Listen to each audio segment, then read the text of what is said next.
Claps already? Claps already? I just sat down. Oh, all right, I suppose if I have to. Okay. Mocha, thank you so much for 5 days of Cal. Here's to another 5 days. 1, 2, 3, 4, 5. Amazing. Hello, everyone. Welcome to the stream.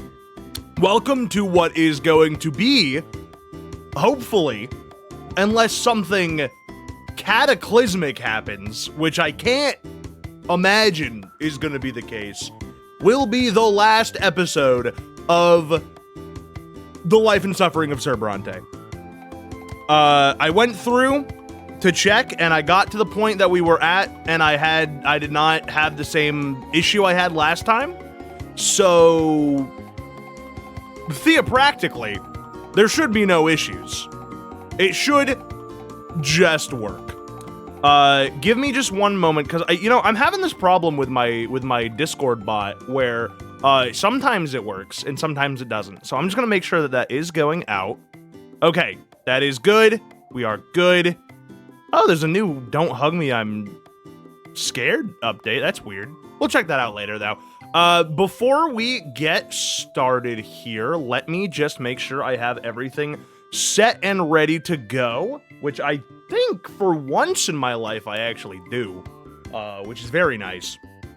Let me grab I'm just gonna fix my camera up a little bit. I've been really messing with my camera a lot lately. I feel like my camera is never quite where I want it to be, and at this point, I'm too afraid to land and say that I've like found it. So at this point, I'm just gonna keep messing with it, and eventually, people will just be like, "That's the camera now." So I'm just gonna keep it here for now, and then if I change it, and it's not a big deal, and nobody cares. Chat, I made it to a stream again. Hello, Mace. Welcome to the stream. Welcome. Hi, welcome to the stream. We are just getting ready to get started here. I'm about ready to call Mocha, so I'll do that, and we'll fucking see how this plays out, dude. Let me give her a ring.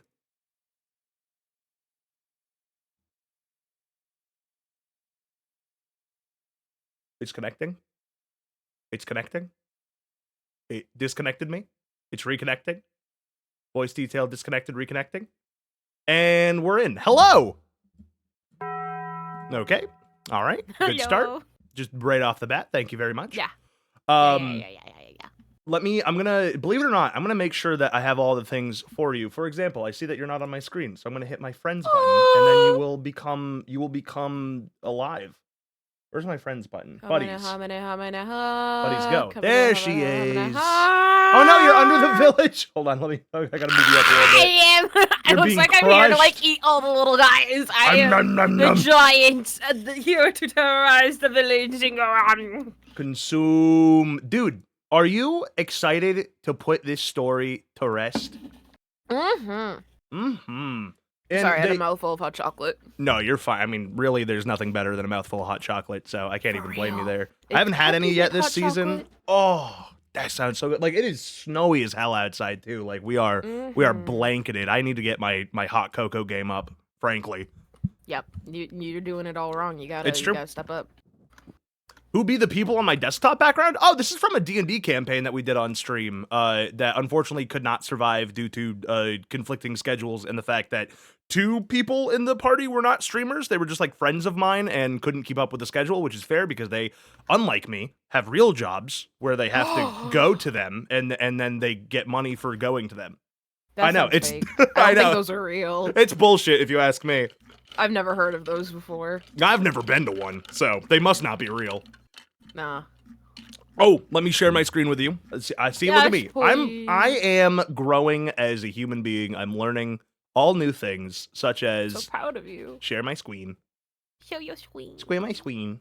So, everybody, I'm also gonna turn the music back on because I think we had it off last time, but it feels proper to have it. Wasn't there something wrong with the music, and so like I gave you a dramatic like fantasy music playlist instead? I think that's true. Do you have a dramatic fantasy thing that we could use, or do you want to just use the? Bet if I just go through our DMs real quick? I just find the one Yeah, we used last snag time. that. I think what it was, I don't think that it was an issue. I think it was that people were like, hey, this music is starting to loop a lot and it's driving me a little crazy. Yeah. Which is true. This game has like 2 main soundtracks and it uses one of them a lot more than the other one. Yeah, here we go. Jump to this. Reply. Boah. There you Boah, go. thank buddy. you. I'll listen to it on my end as well. Get locked into the mood. Yes. Yes. Yes. Orchestral alone against a whole army, which is kind of true for the circumstance that we're finding ourselves in the game. So God, it's been so long. Yeah, I'm gonna do a recap, and then if you want to chime in with information that you might remember, let me know. But I think after going through the video earlier today, I have a pretty good remembrance of what was going on. So, last time we left off, the life and suffering of Sir Brante. There is the boiling point has breached, and the people of Anazote are rebelling against their nobility. Like the country, the Arcanian Empire has been in control for, I don't know, like probably hundreds of years if I had to guess. And the Arcanians, for those who don't know, are just blue elves. That's what they're, blue elves, and they rule over the humans of like Anazote. And I actually have, if I go to continue here, I can actually pull up a map of the world to kind of show people. Hold on, let me in here. No, you hush. I'm not with you right now. Where's my map? I know there is one. Province? Which, is this Magra? So are we in Magra? Or, oh, here we go. Okay. So we're in, where's Magra? Because I don't think we're in Magra. But oi. Baka. Oh, I see. Magra is just right next to Anazote. Magra is the southern province. So it's like Anazote, Salmina, all these places are all part of Magra. Okay, so we're in Anazote, which is where this big-ass tree is. Our empire, or the empire that we're a part of, is falling. And we have decided to try and become a leader of the people under our uncle, whose name is Sir Augustin Elborn, and he is like a judge, and we are a judge, and we judged things judgely under him.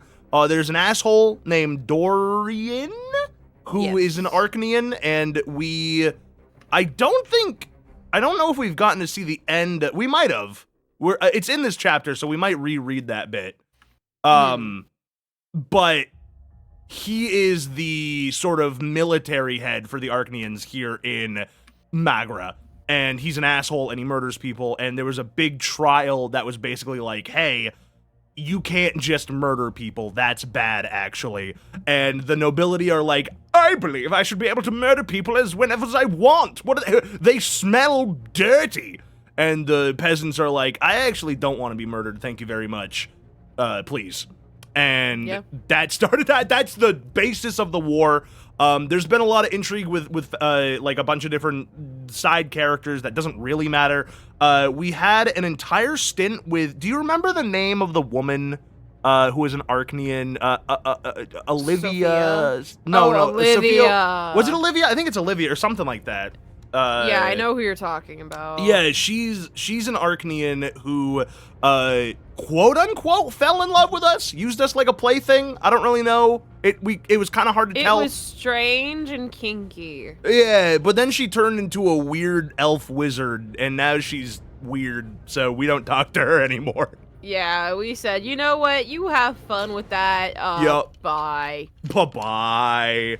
And where we find our story is fucking at the rebellion that is happening in our city, and we are the linchpin for how this is going to go. We have died 3 times. If we die once more, that will be our true death. This game works on a 3-death system. We have 3 of them. Next one is true death. So we do have to be careful. And I prefer not to truly die. I would love to not, maybe fake die for sure, but truly die? That's where Grandfather Brante is. I don't think I want to go there. I don't want to be there. How do I look up the YouTube? Exclamation point YouTube. I guess I should make a exclamation point YT quick one. There's also exclamation point what's the name for like a channel with your VODs? Exclamation point VOD, I think also gives that. Yeah. All right. Well, without further ado, I think we're ready to begin. Are you ready to fucking like read for 2 hours? Yo, sir. Let's fucking get it, dude. All right. Okay, back to scene. And this is at the very beginning. So we're going to this is going to be a little bit of rereading because we have gone through quite a bit of this chapter. And then the game decided to have a hernia and die. So, and it's been so long. And it's been so long. Yeah. Yeah, so we're going to go through this. How many months?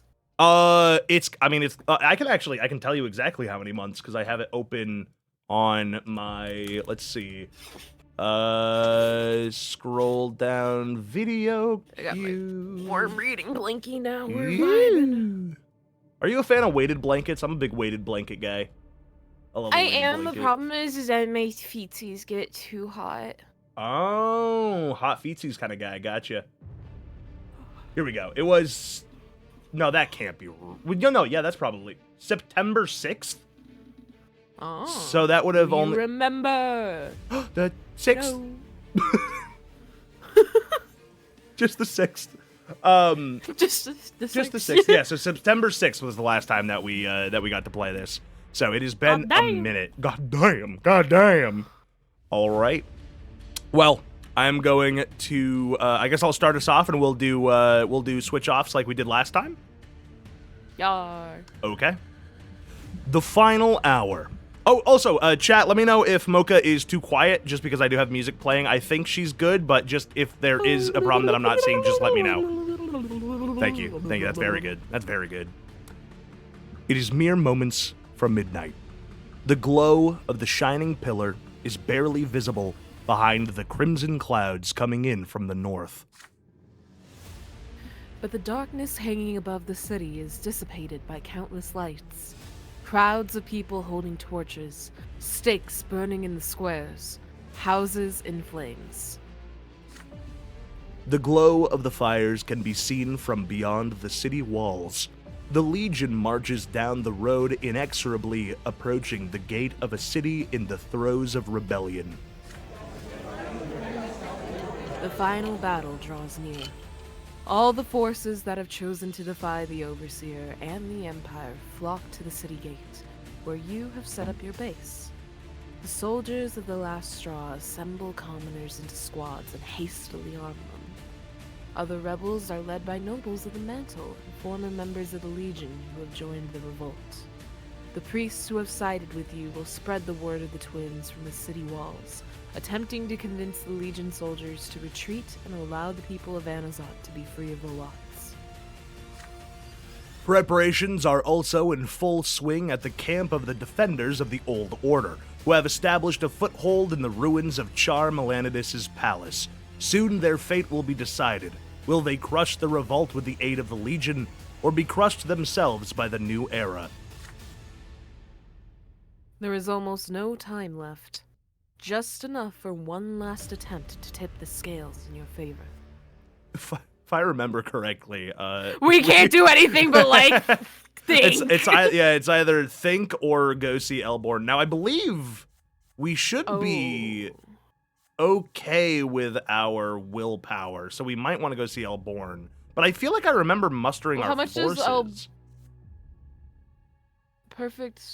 Prefect will help. Nobles +1, the revolt +1. Yeah, there's a destiny. Because the choice that we made where we like pondered was like we had no other choice. So right now we have a choice. And I feel like we always go with the. Yeah, we probably saw Elborn. Yeah, that would be because I remember he gives a speech and we agree with him. And I feel like that only happens if we go to see him. Will you spend this final hour appealing to one of your allies for help? Or would it be wiser to wait and muster your forces for the final battle? Will you attempt to the voices for the final battle? Will you attempt to defeat the Legion and the Overseer's army in combat, or persuade them to retreat without engaging in battle? The fate of Anazot is in your hands. I think go see Elborn, right? I'm so scared now. I'm like, what if we don't have enough willpower? I can look at what we chose last time. I have the video right here. I would like to know what we chose last time. Let's see. Last to fight. Oh, well, he's yelling. That's me yelling. Years and years. Shut up, me. Let's see. So it would have been. This is after Otin's sentence, because this. Okay, so before Family's Fate. Or have we already sent them off? I actually can't remember. Yes, we already sent off the family. That's why we can't ask them for help. Oh, you're right. Yes, thank you. That helps place this for me. So, yes. Prefecture. So we told our family to flee the city instead of staying to help because we're like, you fuck nuggets are just all gonna die. Get out of here. Yeah, and we finally got them to be happy. They're finally friends. Okay. Looking at the VOD. You're right, because that was when we had to bide our time, not muster our forces. So that was a different one where we couldn't. And this was back when. Okay, so we are past this. So we gotta be. It's chapter 5. Yeah, so this is the right chapter. You nod to Elborn. So it's gotta be Elborn. It's gotta be Elborn. Hold the line. Yeah, stand your ground. Shut up, you. Yeah, let me. Oh. No, not you!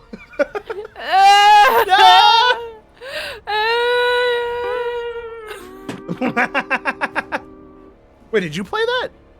Yeah. Oh my god. That like shocked me. I was like, I didn't touch my keyboard. Oh, you have that on there? Oh yeah. Oh yeah.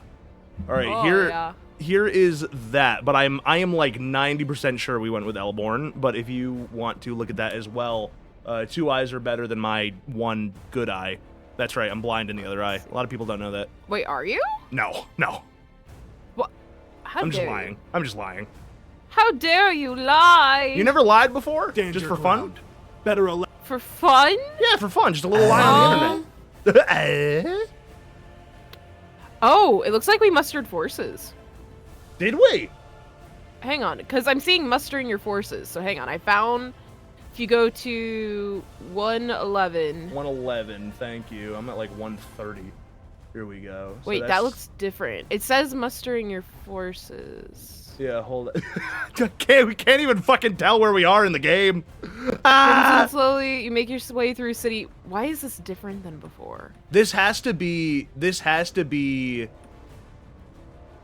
before I'm looking for or after I just can't tell if this is before or after the March of the New Faith, because it's all chapter 5. Here's the real question.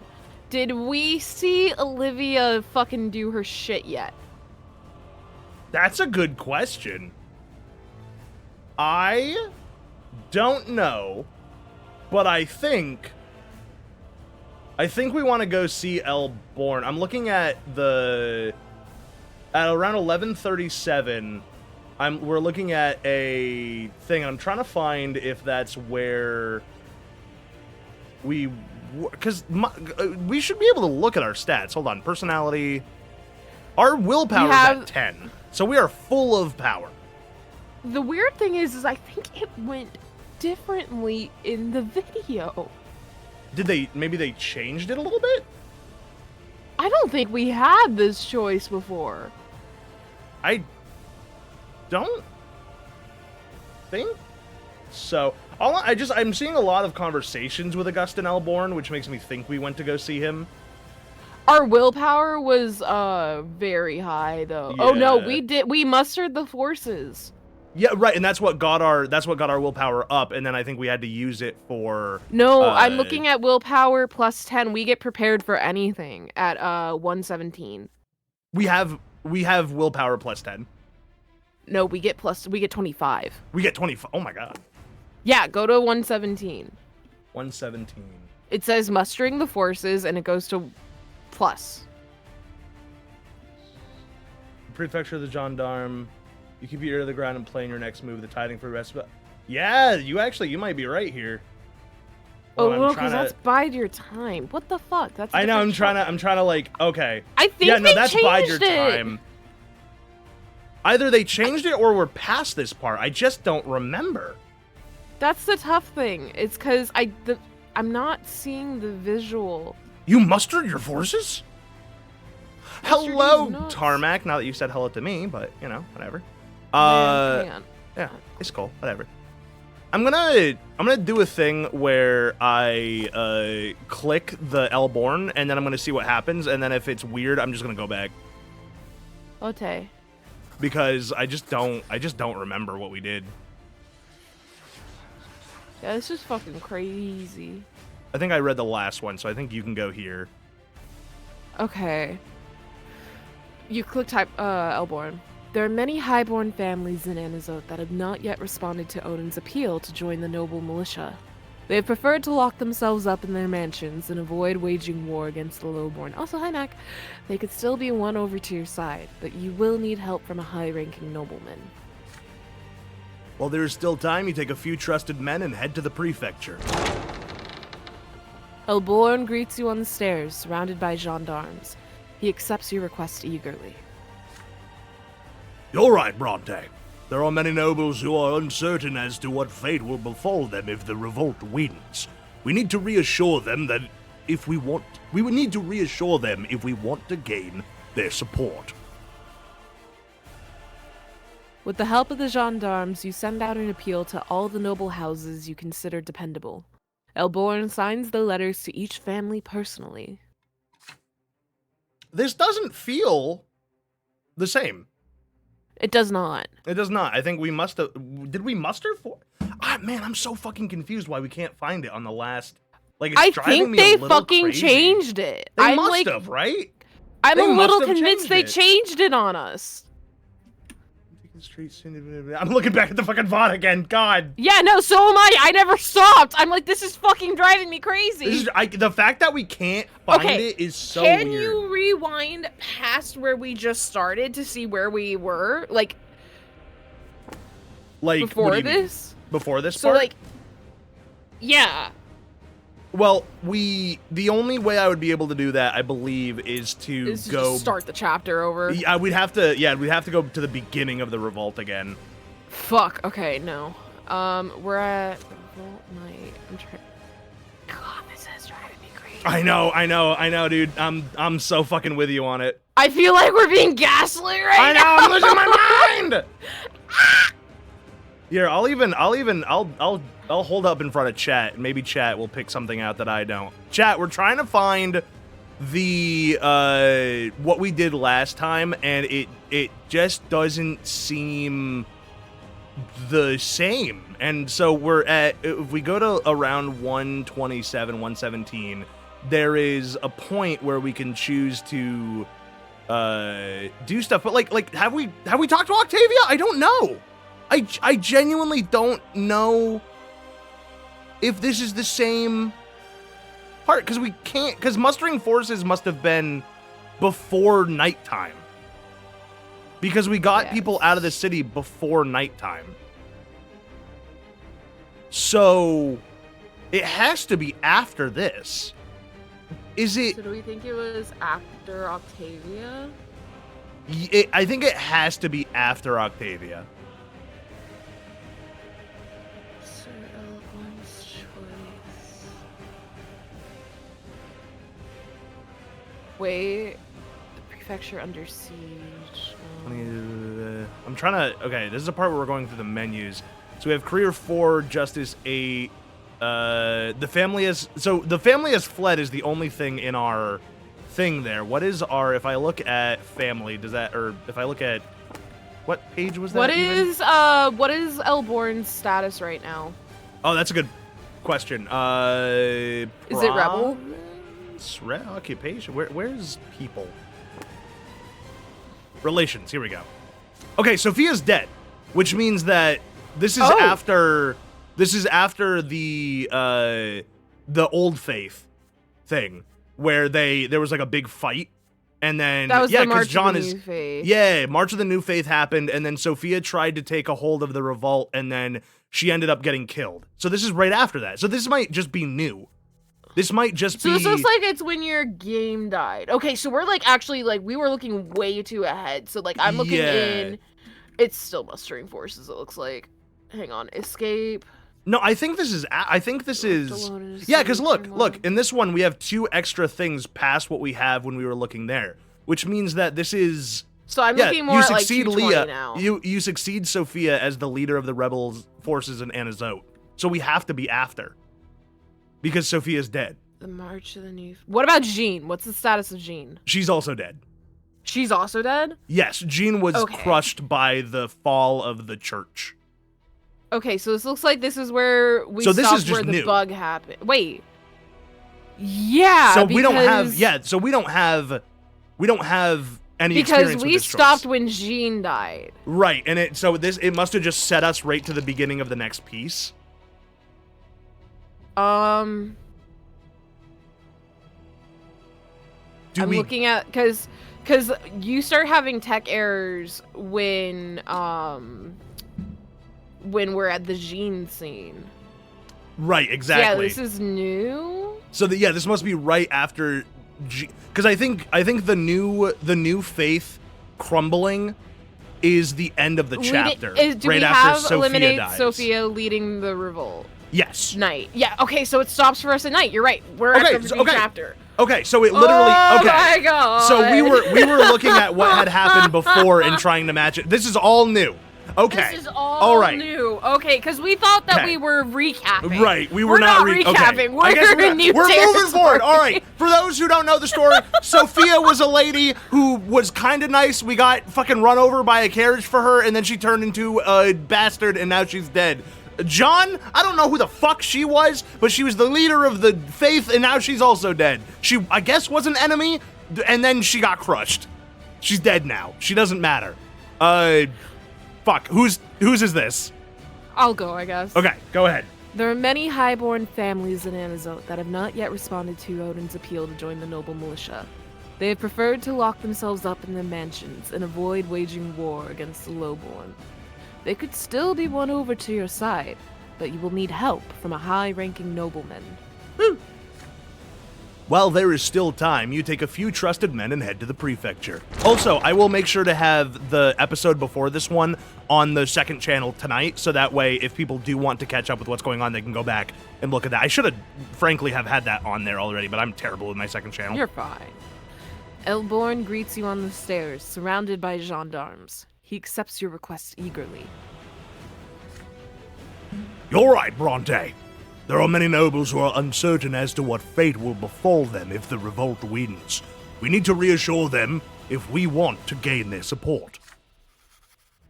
With the help of the gendarmes, you send out an appeal to all the noble houses you consider dependable. Elborn signs the letters to each family personally. Noble sirs, you know me as a man of honor. I have been a loyal servant to the overseer, but my ultimate duty is to uphold the law and ensure justice for all the estates. The high-handedness of the noble elite and their neglect of their lot, which is to rule the lowly estate with care and wisdom, has led the people of Anazote to the brink of despair. This is why I have sided with the revolt, and I encourage you to do the same. May it be known that once our victory has been achieved, none of you will face reprisal. I, Prefect Elborn, hereby swear that anyone who supports the revolt in word or deed will obtain a rightful place in the newly transformed city of Anazote. The messengers return one by one, bringing back news that noble families have agreed not to stand in the way of the revolt. Only a few of them leave Elborn's appeal unanswered. The support of the nobles will be of great value in the critical hours of the confrontation. Yeah, I agree, because our relationship with the nobles, not very good. So having Yeah, so Elborn to be the Elborn, guy, yeah. yeah, we're just like, can you please, okay, they don't like me. Yeah, just stay out of our way, please. Yeah, we've had a lot of trouble with them. Like, can you just tell them to fuck off?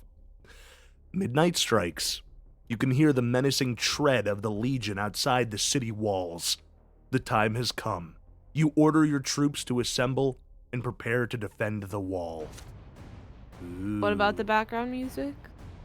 Is it good? Is it on? Did you? It turn is on. Yeah, Okay. I have it like pretty low, so it shouldn't be too like loud or anything either, I think. The battle for Anazut at this event is a consequence of your previous actions. Oh no, the consequences of my actions! Ah! Today's Friday. Today is Friday. Oh, that explains so much. I missed 2 days of medication. Aw. Poor Don't forget lady. your ball, bitch. I took my medication this morning. I was very good. Just took mine. Good The job. dark void beyond the walls of Anazot is lit by hundreds of lights. Heavy boots tread the soil, armor clanks, halberds gleam, and drums beat to a lively march. Lit by the glow of the torches, the Magran Legion approaches the city walls. The Imperial Army finally arrives to put an end to this unfathomable revolt. Gaius Tempest himself leads the Legion. It is the Overseer's duty to crush the revolt this very night and pacify the city before news of the incident spreads throughout the Empire. If the Overseer's hesitation allows the revolt to last even a few days, it could jeopardize not only his position, but even the fate of the entire province that has been entrusted to him. An entire city rebelling against Imperial rule. Nothing like this has happened for generations. God, I should make some emotes like that for Gander that are just like big face. Big Yes! face Like, I'm looking Gander. at them and I love them Those all are really so good. much. Is there from? Hold on, I want to see what channel they're from. They're from another Matt. I love. Oh my God! If you look at the emotes, there's so many animated ones. I'm Wow. following this, dude. Yeah, they have just for the great emotes. fucking emotes. Those are amazing. Ooh. Oh wait, an entire city. Yeah, you just. I think you just read that. Yes. No, No. I read the little one. This one. Yeah. Okay. But what is afoot within the walls of Anazot? The decisions you made today have left the city in a state of chaos and unrest. The defenders of the Empire are not strong enough to crush the revolt and disperse the armed crowds. But the leaders of the revolt have not managed to unite the insurgents under a single banner either. Neither side has the upper hand. Riots and fires continue in the streets. Many commoners have decided to use this opportunity to exact personal revenge or loot homes and businesses. However, fear of the punishment that will befall them if the Legion wins is still strong amongst the simple folk. However, the main forces of the revolt maintain order in their camp with a firm hand. There are still many insurgents who are ready to fight to the true death for their cause. The soldiers of the last straw, reckless conspirators, and dangerous fighters taught by Sophia to struggle against the old order until the bitter end. Zealous new believers who would rather face execution than betray their faith. Poor nobles and former Legion soldiers who have joined the revolt in violation of their oath of loyalty to the Empire. They know there will be no mercy for them, so they have nothing to lose. All the remaining rebel Jesus. Oh my God. All the remaining rebel forces gather at a fortified base by the city gate. The rebels have surrounded it with barricades, preparing to repel an attack from either side. Do you hear the people sing? The soldiers of the revolt, some armed with spears and axes, some with firearms, and others with simple rocks, hastily assemble atop the walls. I forgot we had guns. Yeah. The Legion gets into formation in front of the gate, ready to begin the assault as soon as their commander gives the order. The defenders atop the walls respond by raising their firearms. A herald from Gaius Tempest comes forward, stopping mere steps from the gate. He loudly proclaims the Overseer's demands. My subjects, lay down your arms this instant and open the gate. I know that you have been deceived by the insurgency. You have my word as an Archnean ruler that I will spare anyone who aids the Legion and turns over the leaders of the revolt. Should you disobey this order from your lawful ruler, none of you will escape disgrace, execution, and eternal torment at the foot of the Shining Pillar. The Legion Herald proudly lifts his head, awaiting the rebels' decision. You cast a quick glance at your allies. The time for preparations has ended. Oh my god. Oh, we fucked up. Everything depends on the city, but everything depends on the size of your army and the balance of the city between the forces you have managed to win over and those you have antagonized. The next hour will determine your place in history. So... Oh, because we literally just don't have enough troops to defend the city without dying. I mean...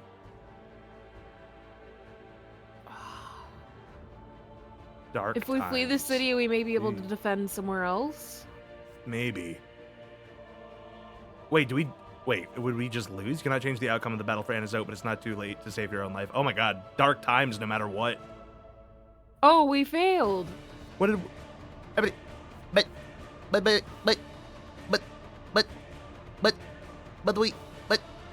But how do we get, but we just We don't have enough willpower. Go back, go back. What's We that? we can go back and not get the help from the nobles, and we'll have enough willpower to defend the city.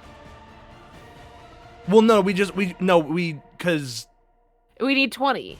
No. We can have -20. We don't have the troops. We need 2 troops, so we only have 1. That's the only thing that we're missing is troops. Which I don't think we got a chance to get during this chapter.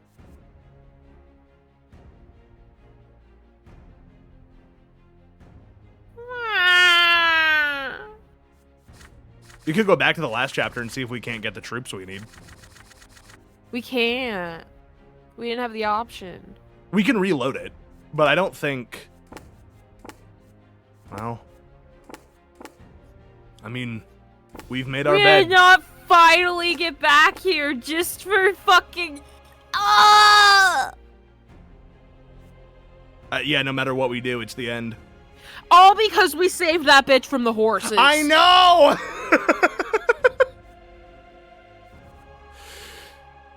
Alright. You ready to go into the loving arms of the twin gods?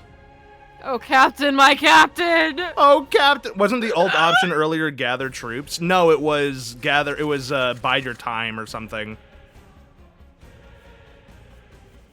We could go back and try to see if we can't get it.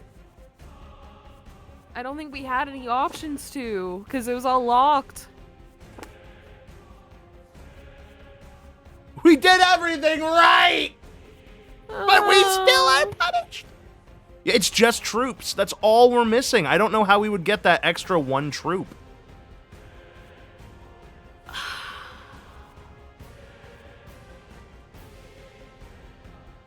Bide your time was last stream. It was last stream. This stream we only had the option to get more. Go back to that first choice that we had and see why we couldn't go get the guys at the bar.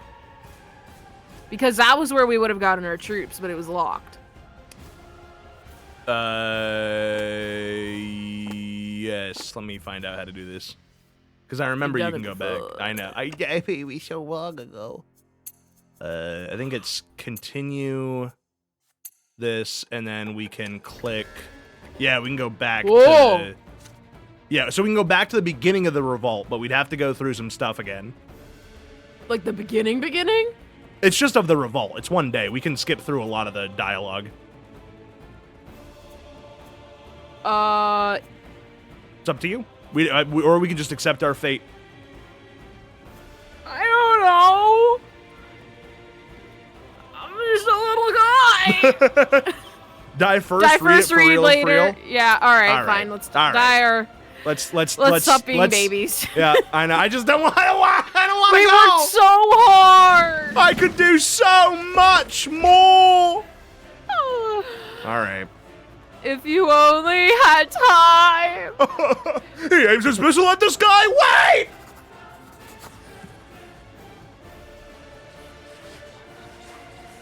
The soldiers on the walls freeze in anticipation, awaiting your decision.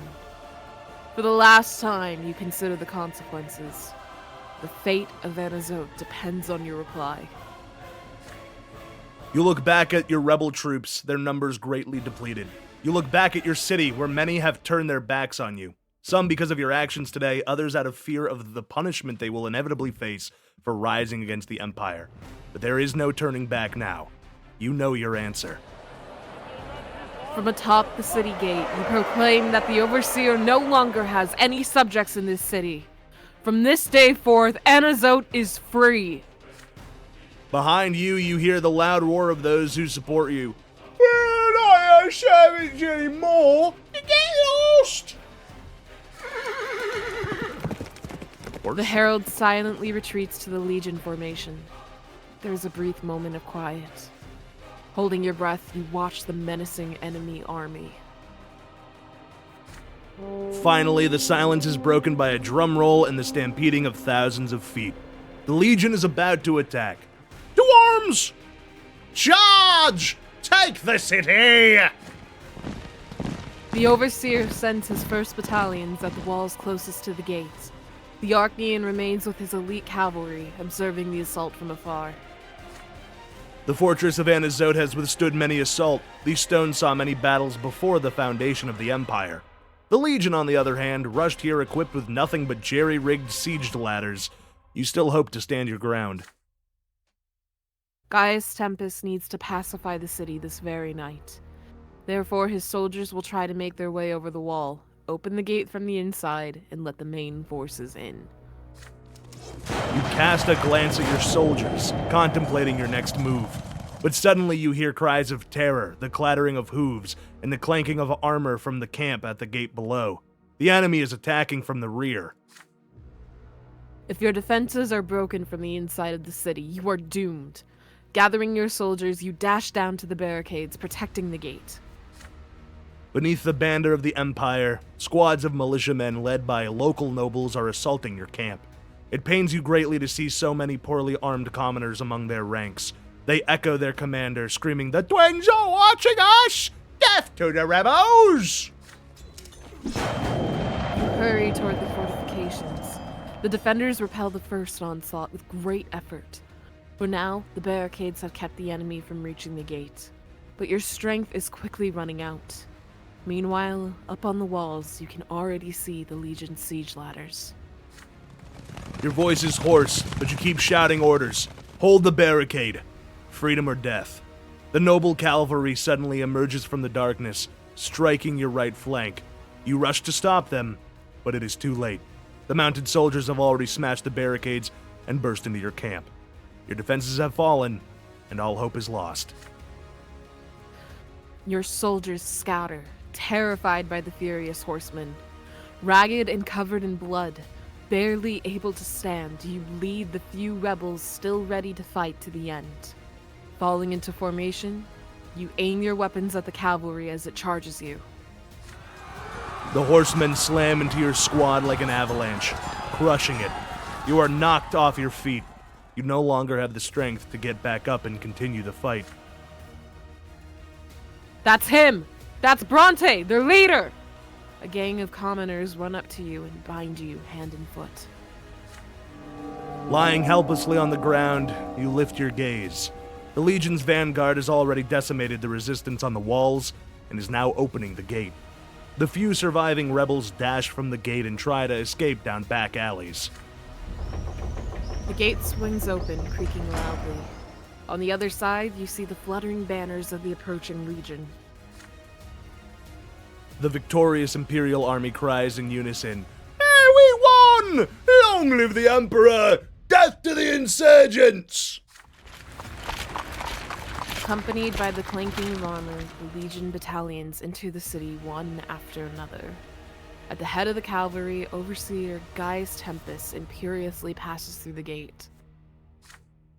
Punitive battalion, pacify this city. These streets must be completely free of rebels by dawn. First, we must be sure to dispose of all their leaders. Bring them to me. Oh, we would have died here no matter what. They would have given us true death. Oh yeah. Probably. Yeah. Oh yeah. Oh yeah. Wounded and bound, you are thrown at the Overseer's feet. Your Grace, this is one of their leaders, Deezth Nut Brante. The other leaders of the revolt are shoved to the ground by your side. You exchange grim looks with your comrades.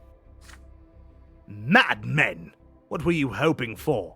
The Empire is great and eternal. Why did you defy a force that can crush any of you in an instant? You remain silent, looking the Overseer straight in the eye. I was not your enemy. I have always cared for my subjects. I gave you a path to salvation. But you spurned my gracious offers. Now you face just retribution at my hands. Hang them. The Overseer watches without pleasure as hastily made nooses are thrown around your necks. For high treason and mutiny against the lawful and sacred authority of the blessed Archnean Empire, I, Gaius of the Tempests, Overseer of Magra, hereby sentence you to true death. May your execution serve as a lesson for all those who dare consider themselves above the divine order.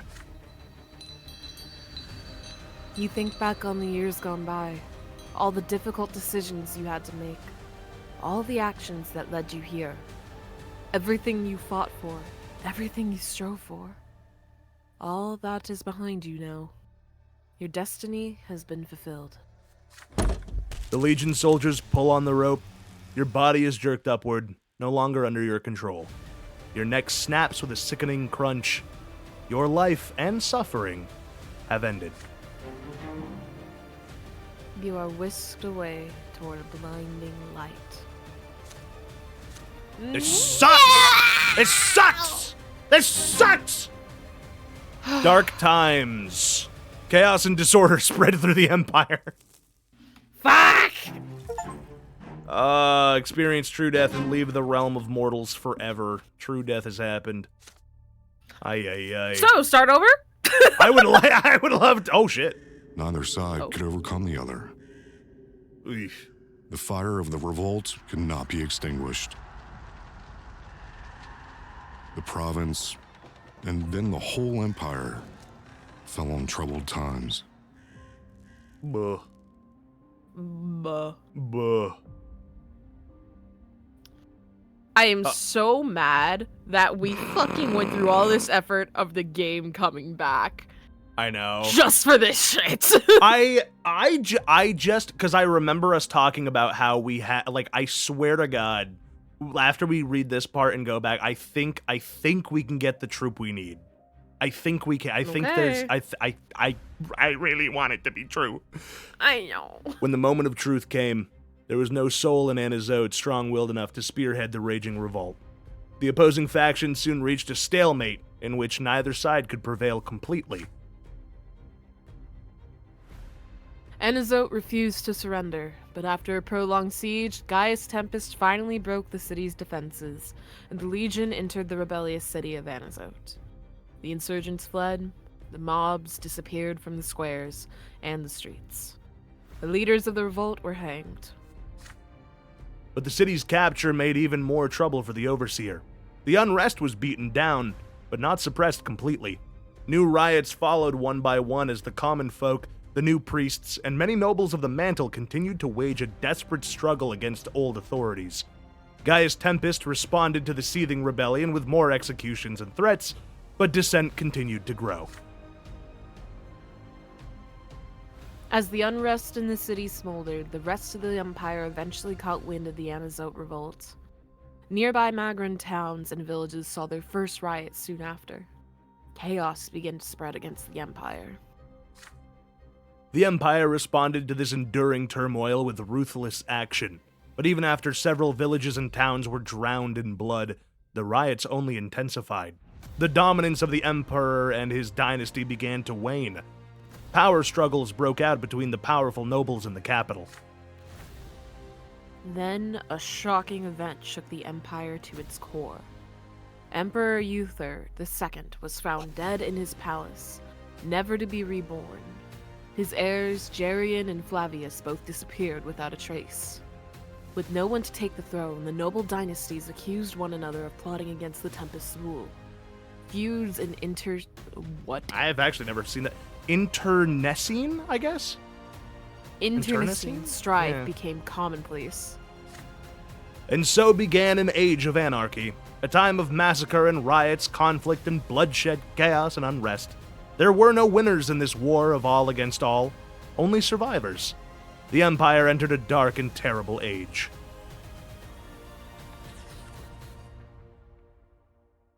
Bing bong. The power struggle in Magra continues. None of the factions are strong enough. Okay, we get it! Nobody won! None of the factions are strong enough to prevail over the others. The estates are locked in a civil war. The common folk have rebelled against the rule of Gaius Tempest, and the nobility has been shattered into feuding camps. Animosity and strife have taken over. If this continues, Magra could remain divided for a very long time. The clash between the old faith and the new continued. As the schism in the clergy grew, the people of Magra remained similarly divided. I get it! Neither doctrine has enough power to prevail over the other, so the venomous accusations and fervent disputes continue! The Inquisition is powerless to end the struggle. The strife between the faiths will continue to fester. The people of the province and the Empire will never be at peace until they decide which path of worship is the one that leads to the twins. The farmers, miners, and tradesmen of Magra managed to survive the years of unrest. Once those dark days were behind them, they quickly recovered. The fields, filled with imported soil, continued to supply the people with food, and the Magran silver mines maintain a steady flow of the blessed metal to the rest of the Empire. Whatever happens next, the province is safe from poverty and hunger. Hooray! Hooray! The years of unrest have left a mark on Magra. People no longer fear or respect the rule of law. Disorder continues to spread throughout the land. The only thing capable of maintaining an unsteady balance is brute force, as carnage, riots, and disdain for the law continue to plague the province. It will be a long time before Magra has a chance at peace again. For many years after the revolt in Anazote, the people of the Empire told the tale of how the Elder Twin himself visited the mortal world once again. Oh shit. He donned the guise of a common mortal to seek the truth of his own creation and settle a dispute with the younger, but no one helped him find the answer he sought. Was that supposed to be our brother? Maybe? Or us? I don't know. And so, as the legend goes, the Elder Twin returned to the Shining Pillar, never to descend to the mortal realm again. Were we supposed to be around to, help God? I have no fucking idea. Oh shit! The Arcanian commander fought with all his might against the rebellious rabble he so despised, yet even a skilled swordman such as he was doomed when confronted with a citywide uprising. The haughty Arcanian was taken prisoner by the enraged mob, and so his life was forfeit. He spent his final moments in inconceivable agony. The rebels did not permit him to die until his spirit and body were completely and utterly broken. Let's go! Fuck that guy. Deserved. Long after the once invincible Dorius Oten was no more, the corpse of the mighty Arcanian remained chained to the Anazote Gate. Jesus. This is grim. Oh no. Prefect Augustin Elborn never saw his lifelong dream come to fruition. The revolt crumbled, and the long-awaited change it promised was cut short. I hate this dude. He joined So the rest of restart, Anazote. right? We're gonna, yeah. He joined the rest of Anazote's defenders in the final fight. The prefect was captured and stripped of his noble title for the crime of treason, and then hanged in disgrace. No! Elborn faced death with dignity and did not utter a single word of regret for what he had done. The former prefect is remembered as one of the leaders of the revolt, though he did not live long enough to witness the coming of a new age. Who fucking cares? I don't care. As one of the leaders of the rebellion, Lunart saw no mercy from the Overseer. By the order of Gaius Tempest, he was arrested and handed over to the Inquisition. They branded the abbot a heretic and sentenced him to be burned at the stake. He faced his suffering and death with dignity, never renouncing his beliefs. Lunart is remembered by the new believers as the greatest preacher of his day. But among old believers, he left an undying legacy as a nemesis of the church who violated the twins' divine design. That's a high Gatorade. Hi, Gatorade. Oh, Tomas! by the time the revolt had set Anizote ablaze, Thomas Guerrero was already living a new life with his family far from the city. It seemed as though he could finally enjoy a peaceful life. Oh, okay, I'm fine with this. Everything's fine, I guess. But a few months later, the rebellion reached the sleepy village where your friend and his wife had put down roots. A horde of rebels approached the village where they lived, and most of the villagers joined them, eager to loot and pillage their very own community.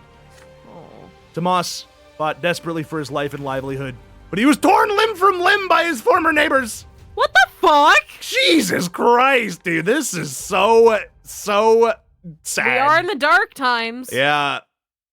The being that was once Octavia Melanidus departed from this world forever without a trace. It was though neither the beautiful young Archnean lady nor the enigmatic became never existed.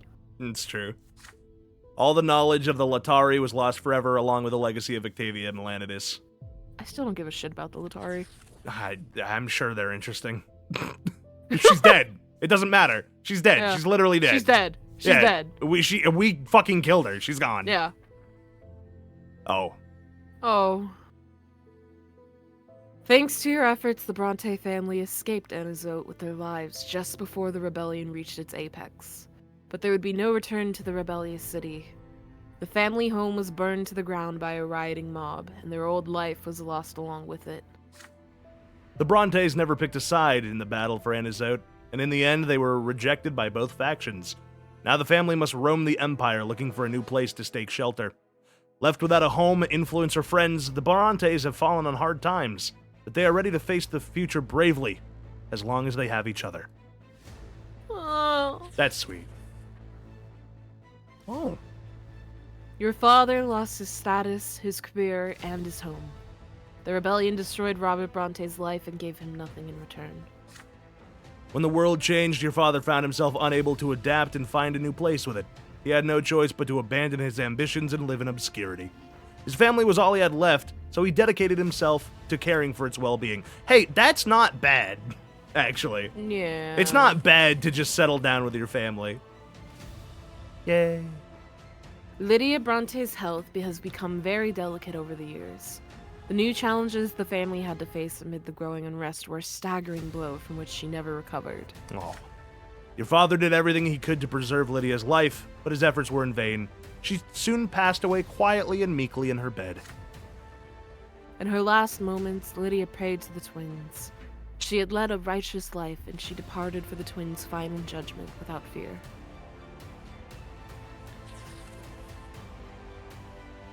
Oh. In a bid to restore law and order to his home city, Stefan joined Gaius Tempest's forces. To your elder brother, the unrest and riots were an opportunity to convert his lifelong ambitions into honor and status for his family. For the rest of his days, Stefan kept fighting the rebellion with all his might, but his life ended before his work was done.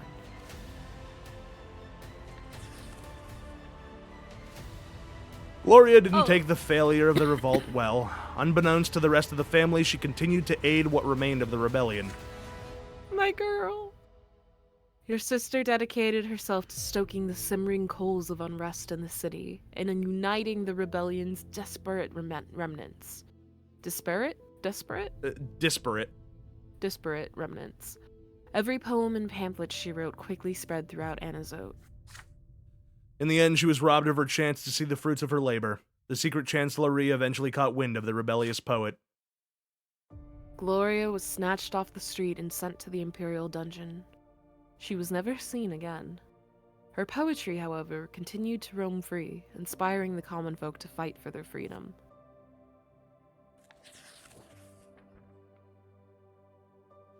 Nathan left Anizote with your blessing, inexplicably managing to escape the city in the middle of the revolt.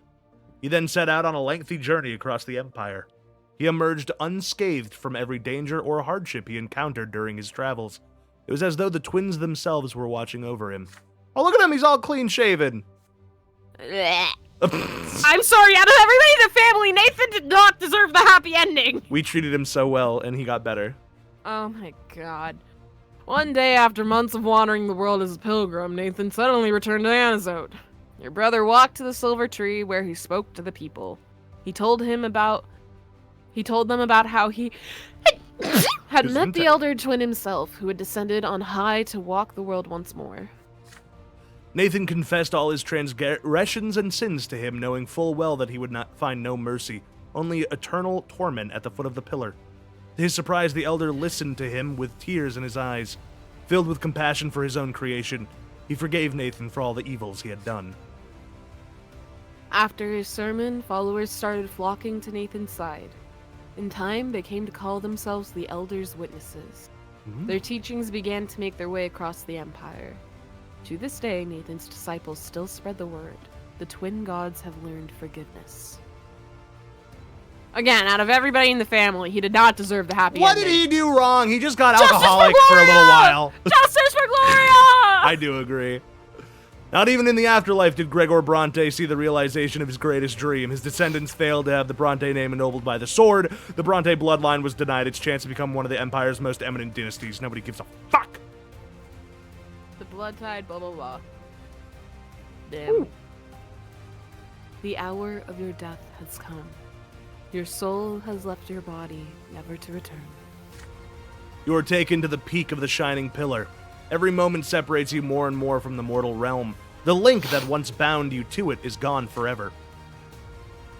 You look up to see two divine visages watching you intently. The elder twin gazes upon you full of sorrow and compassion. The younger examines you dispassionately, seeing your every act and thought. You have ascended from the mortal realm.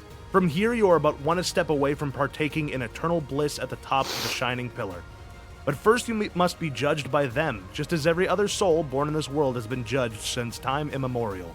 Only their judgment can decide whether you deserve to remain atop the peak or be hurled down to the foot. You stand before the twins. Your very essence is laid bare before them, all the secrets of your inner self revealed in full. Your soul is like an open book to them, one that preserves the story of your entire life. You lie prostrate before the gods. The time has come to take responsibility for your mortal life. And the elder twin asks, are you thankful to the gods for the life you lived? Aww. I think we're calm. Just I gotta think we're also calm. I think we just accept it. It is what it is. Oh, Should be you. they hear your answer. Compassion and remorse fill the immeasurably deep eyes of the elder twin. He turns to face his divine brother, who returns his gaze with an expression of stern remorse. The elder twin asks once more, what was your life to you? Struggle! Fucking yeah, I mean really. In your life essentially enduring hardship, grief. What do you think? I feel like we tried to be empathetic. And Service. empathy. Service or empathy. Yeah. I think we could do empathetic. empathy. Yeah? Yeah. Okay. The elder twin bows his head wearily, considering your response, but the stern visage of the younger already looms above you. Human by the name of Brante, what did you live for? Freedom. Yeah. For other people. Yeah, absolutely. The younger gaze lingers on your bare, defenseless soul. The divine figure continues its stern interrogation. What did you leave behind? Change. Yeah, change.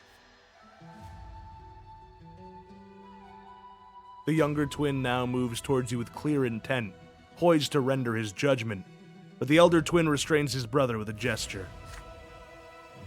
A divine voice fills you once again. Did your life make the world we made better and more perfect?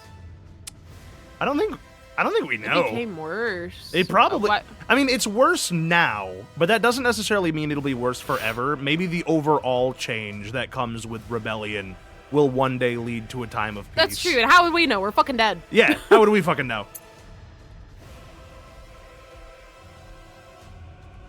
The younger twin... Oh, this is you, sorry. The younger twin is silent, his eyes two swords piercing your soul. The elder twin speaks to you again, but you already know the question. This very same question that caused you so much suffering shortly before your true and final death. What determined your destiny? Destiny does not exist. Human life is an exercise in chance. The path was charted by you by people in age and society.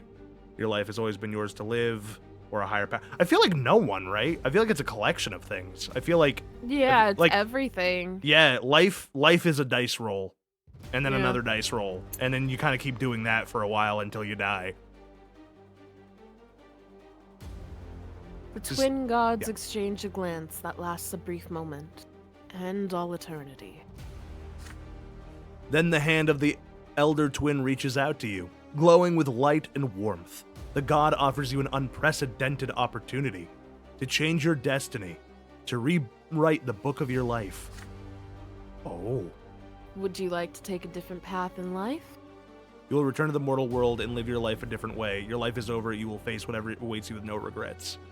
I would like a better chance! You reach out to the massive hand of the elder. It lifts you up, and you are enveloped in warmth and love. You want to stay like this forever. But you must return to the life you knew. The elder twin's hand releases you. You fly down, down to the mortal world once more.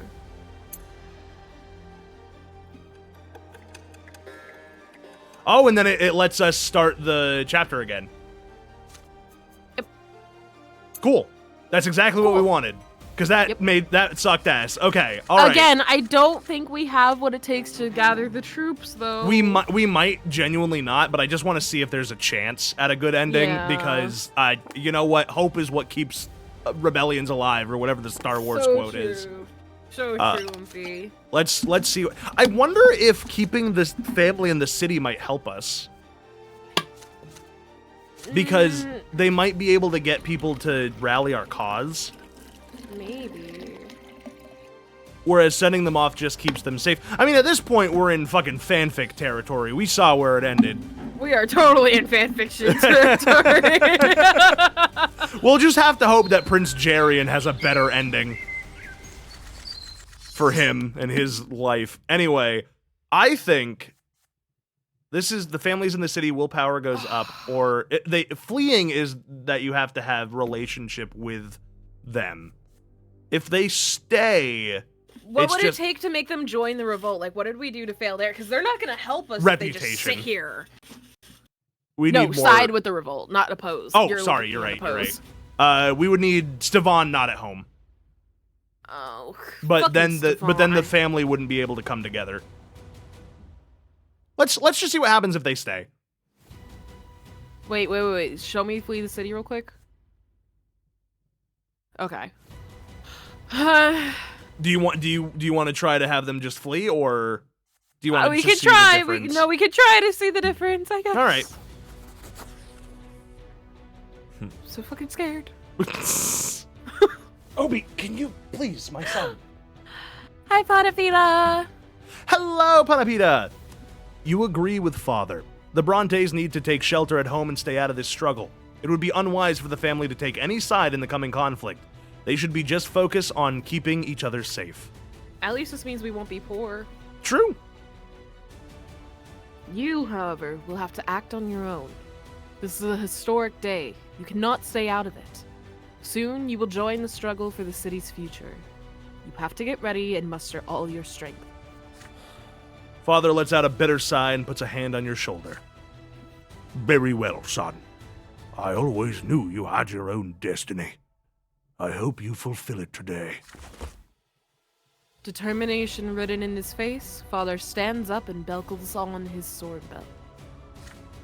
As for the rest of us, we will stay home and stick together. Check all the locks, board all the windows, and reinforce the doors. You say your hurried farewells to your family and leave them to their preparations for the coming storm. If they should find themselves in danger, you promise to come home and help them at once. We're gonna be distracted! But in your heart of hearts, you are still uneasy. Yes, Obi is here. You are correct, Gatorade.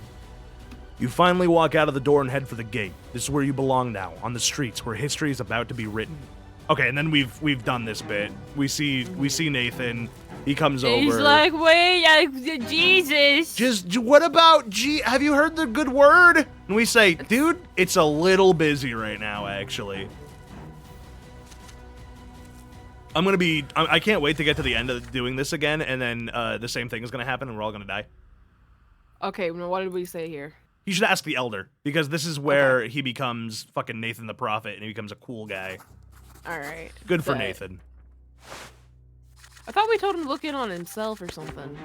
No, he like, cause that's the Okay, there he goes. Yeah, you're right. He like comes down from the fucking pillar and is like, "Hey Nathan, what's up?" And he's like, "I'm sad." And he's like, "Oh shit, that might be my fault. Sorry." Yeah.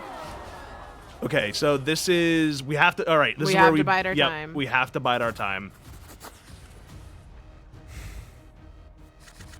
And then we skip through that. We got a fuck ton of willpower. And then this is Path of the Nobleman. So this is when we're... Oh, this is fucking Octavia where we have nothing with her. Just Bye, be Octavia. like, bye, girl. Bye. Go to... You're Have coming fun to with heaven the now. Atari. And she just fucking floats into the sky. You raise me up so I can stand on mountains. This is the Brante Elborn choice where we probably want to support him. Because awaiting him, the revolt goes up, but I don't think that really matters for us. And this doesn't... Support. Yeah, I think we supported him last time. Or we didn't. Who knows? Who cares? At this point... No, we totally supported him. I remember. Yeah, I would be surprised if we didn't.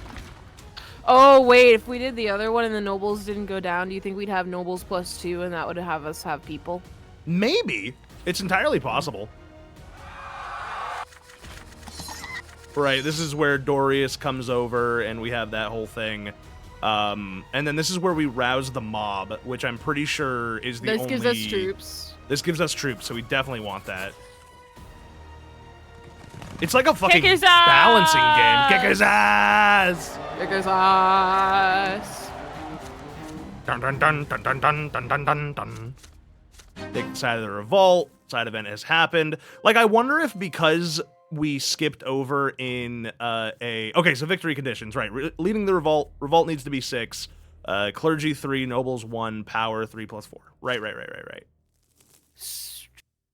So technically, there's a peaceful win that doesn't require us to have +2 troops. Is there? Yeah, if you'd finished reading it. Oh, I'm sorry. You fool! I'm so fat. Well, maybe I can look at Destiny and see if that comes back up. It doesn't. Sorry. It's My okay. bad. Oh, yeah, this is where because I think this gives us, This just kills Jean. yeah, and but it gives us Father clergy and revolt, which we need to have it at 6. So this would give us the revolt we need. So do that. Yeah.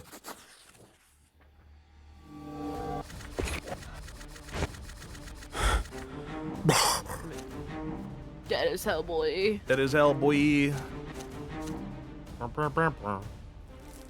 The conditions for the that's peaceful the victory thing. should be somewhere there. Oh, is there? Tortilla, thank you. Sorry, we're Yeah, going no, back 'cause through, so that's- we just Because had... that's what it was. yeah. What you skipped through wasn't a win or fail. It was peaceful versus military victories. Interesting. Where I wonder where it would be. Relations, maybe? The revolt? Yeah, maybe revolt. Troops 2. We need 3 to get what we were looking for. Oh, here we go. Military victory. Peaceful victory. Okay, so if we get leading the revolt, we should be able to get the military victory. So I wonder why it didn't we also work. Need nobles 1.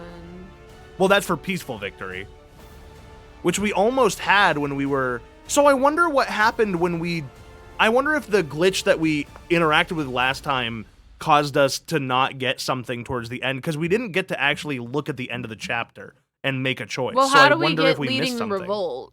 We I get don't that think we from ever got killing that. Sophia. Okay. So we should, yeah, we get that after the Sophia thing. But so then we didn't have because we didn't have nobles and we didn't have power. We had nobles in power. Oh right, we had nobles. We had everything so let's but just see. troops. So Yeah. let's just keep going then. Right. Which then we this shouldn't is have needed troops for the peaceful. That's weird. So we overthrew Sophia, which is I think definitely but we lose troops if we overthrow Sophia, which is interesting. If we join her, things get better, but we no longer become, and I think the only way that this goes well is if we're in the lead of the rebellion. Where did we where was I? Oh, God, I can't remember where. Was it? I think it was, revolt. So yeah, both say leading the revolt. So no matter what we do, in order for the rebel. But then we lose our troops completely. We will maybe get an opportunity to get more. Okay, so overthrow her. Yeah, we'll see what that goes through, because I think it's pretty important that we become leader. Yeah.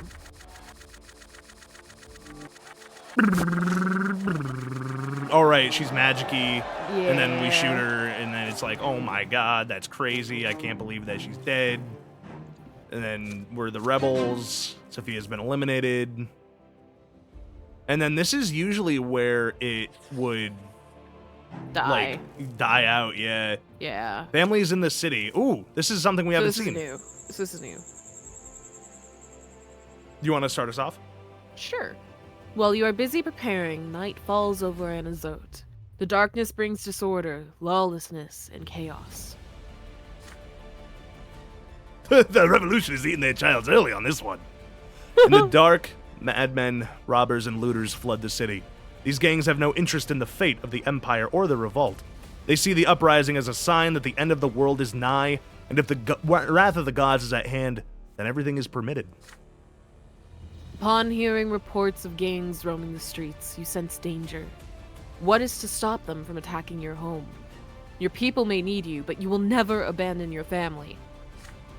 Taking a squad of loyal men with you, you hurry to your home district. Your instinct proves to be correct. Even before reaching the street, you smell smoke. Sir Tibor's school is ablaze. The old man was hurled out a third-story window and impaled on the sharp spikes of the gate below. Ashes from dozens of burning books blanket the ground like black snow. Tomas's old house lies in ruins. Breathless, you run up the street. Your men can barely keep up with you. You hope you are not too late. You round the last turn. There it is, the gate of your ancestral home. You see dozens of figures approaching by the light of the burning houses. The thugs are close. Too close. You run through the gate and into the house. Your men stay to guard the outside. You hastily open the door. Your father is on the doorstep, sword in hand. He recognizes you and lets out a sigh of relief. I'd be like, why the fuck isn't this door locked? Hello? I just opened this. It's you, Deezth Nut. I'm so glad you're here. The bastards have burned down half the district, and they're on their way here. He is cut short. The living room window is shattered. A torch lands on the floor. You quickly stamp out the flames. A battle is in full swing in the front yard. A massive crowd is furiously attacking your soldiers without any regard to their own safety. The looters are led by a rugged, half-naked old man, clad in rags. Horrible scars on his wrists and ankles reveal his past as a convict. He yells frantically in your direction, his shrieks cutting through the din of the fray. The world is coming to an end! We've disobeyed the twins, and they're punishing us. There ain't no punishment worse than this, so there's nothing to fear. These are our last hours, everyone! Do whatever you want. The crowd bellows in support of the old man. Your soldiers fall one after another beneath the onslaught of the rabid gang. The twins have damned us all! We've been damned for your sins, you filthy nobles, you false priests. But before we face our final judgment, we'll dole out a little punishment of our own. We'll take our revenge on you before we die. Our judgment cometh!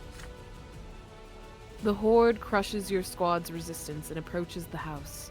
The stomping of their feet shakes the windows. Your father looks at you in despair. They want to execute us. What do we do, son? Oh. Interesting. So, family is saved, revolt and common folk lose 1 if we subdue them. If we fight for our home, we just lose some common folk? We could just die. Yeah. We could leave and then everyone dies. Hell no. So I guess No. fight? Yeah, I think it makes the most sense to just fight.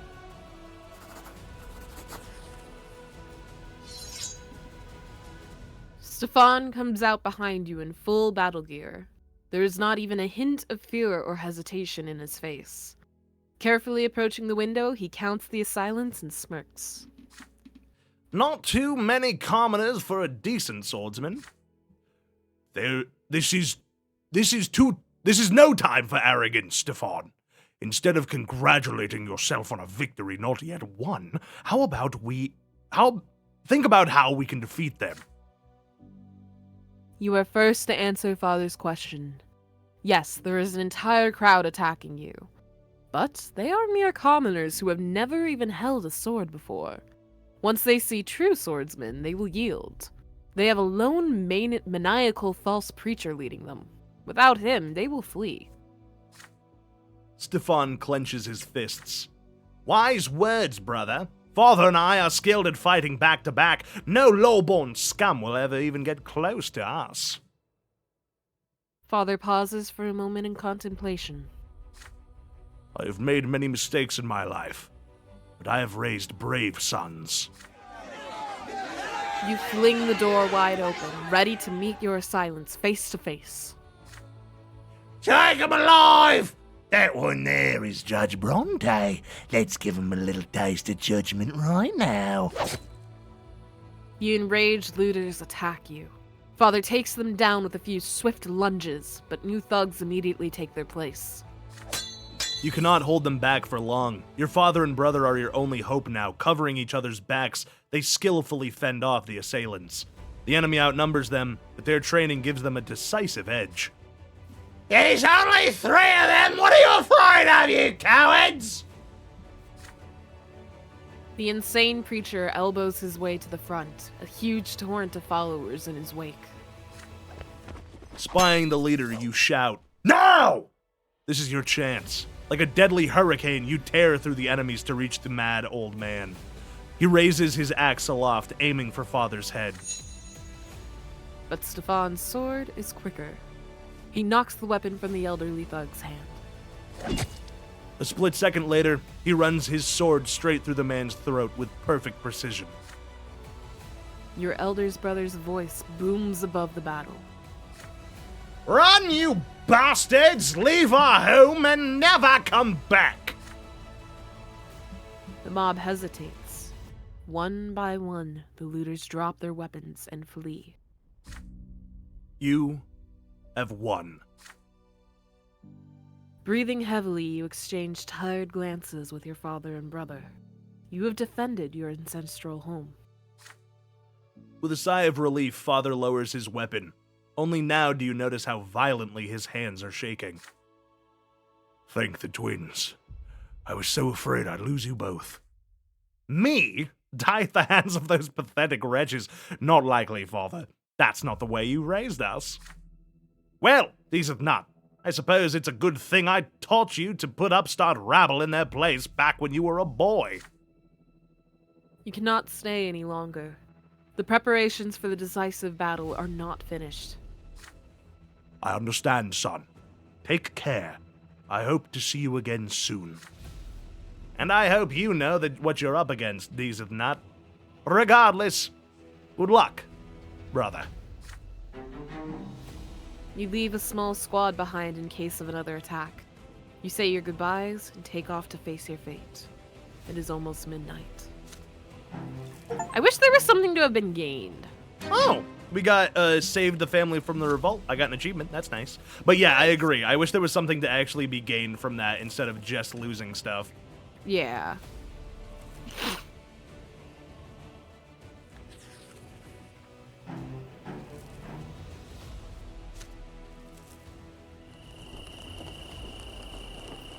It is mere moments from midnight. The glow of the shining pillars barely visible behind the crimson clouds coming in from the north. So we've already read this. Yeah, I was gonna say, I think this is... Where we do not have the soldiers option. Yeah, we don't... Why don't we... Sophia. Hopeful. Oh, to gather soldiers of the last straw. How did we not make our dad a rebel? Yeah, why is he not a rebel? Like, why is he just not doing shit? That's so... Yeah, that is kind of weird to me that he wouldn't even... So yeah, there's nothing we can do. Yeah, there really is... No. So what happens if Sophia doesn't get executed? Can you still become the leader of the thing, I wonder? I don't know. You could try to see what happens if we do the forces working with her. Yeah, let's see what happens if we do that, because this is just gonna turn out the same as what we just had. That's gonna be sad times in Brante world, which might be the ending that we might just have to bite the bullet on it, but we'll give it one last go to see if we can. I do think, like, unfortunately, yeah, our choices early in the game fucked us. I think so, and you know what? And I think it's this thing where the world is a dark place in this game, and we really are just one of the cogs that are trying to change things. But it doesn't... I feel like getting the good ending is so difficult. Protect the home again. It was less choices to make. It was less choices to make. All right. Do you actually want to know how to lead the revolt with Sophia being alive? Kinda, yeah. I more want to know how the fuck we didn't make our dad a rebel. I bet if we were more, like, come on, Dad. I'll just say this path is not part of the noble playthrough. Oh, I see.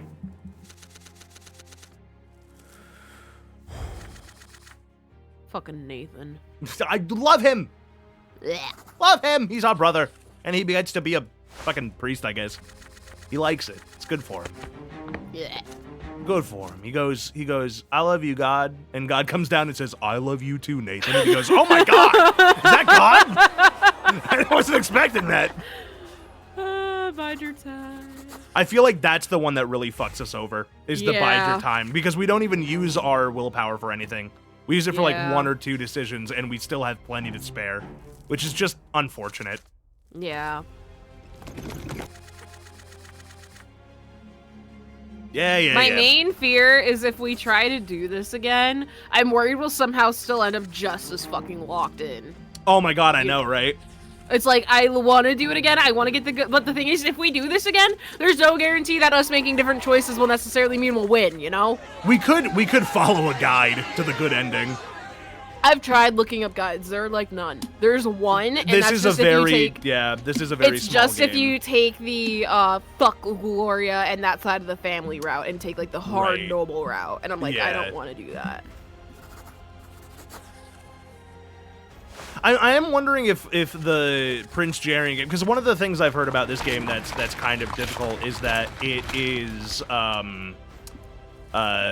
like you kind of have categories and you fall into one and you kind of have to choose a path. I wonder if Prince Jarian will have a little more like wiggle room in between the paths so that you can kind of like, because I feel like we went with noble who supports the people. And unfortunately, I wonder if noble that supports the people is just never going to get the good ending unless you're incredibly specific about how you do it. I don't know. Why would we ever do this again? I can't remember. Why would the revolt gain more things if we did that? That's kind of interesting. I don't know, but fuck that noise. Yeah, no, absolutely not. You can only make your dad a rebel if Stefan isn't home. That makes sense. Hi, Devin. We're trying to see if we can get a good ending because the ending was very sad that we got. I mean, it wasn't the worst ever. We died for a cause and things changed and our family's happy. I'm not we that entered upset dark about times. that. What do you mean? That's fair. We Actually. literally got the worst possible No, aside from the nobles stomping down the commoners. That's a pretty good point, actually. That's a pretty good point. We yeah, set the mark of the humanity on the faith. path of darkness. Listen. It was probably gonna be bad no matter what. No, save them. Save Yeah, them. I'm just Oh, looking wait. at what it does. They die either way. They do seem to die either way, but in this one we get clergy and revolt and So rebel, true. which I think we need. Save them. Save them! them! Save them! Or at least a couple of them.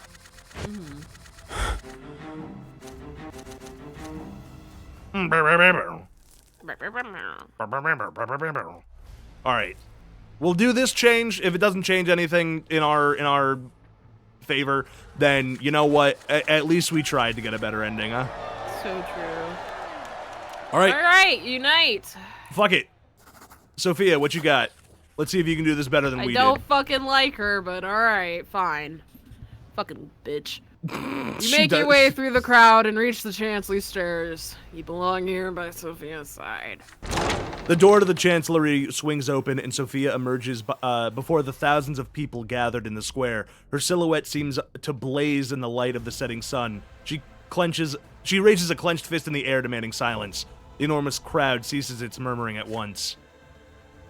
The voice of the leader of the revolt rings with frigid fury.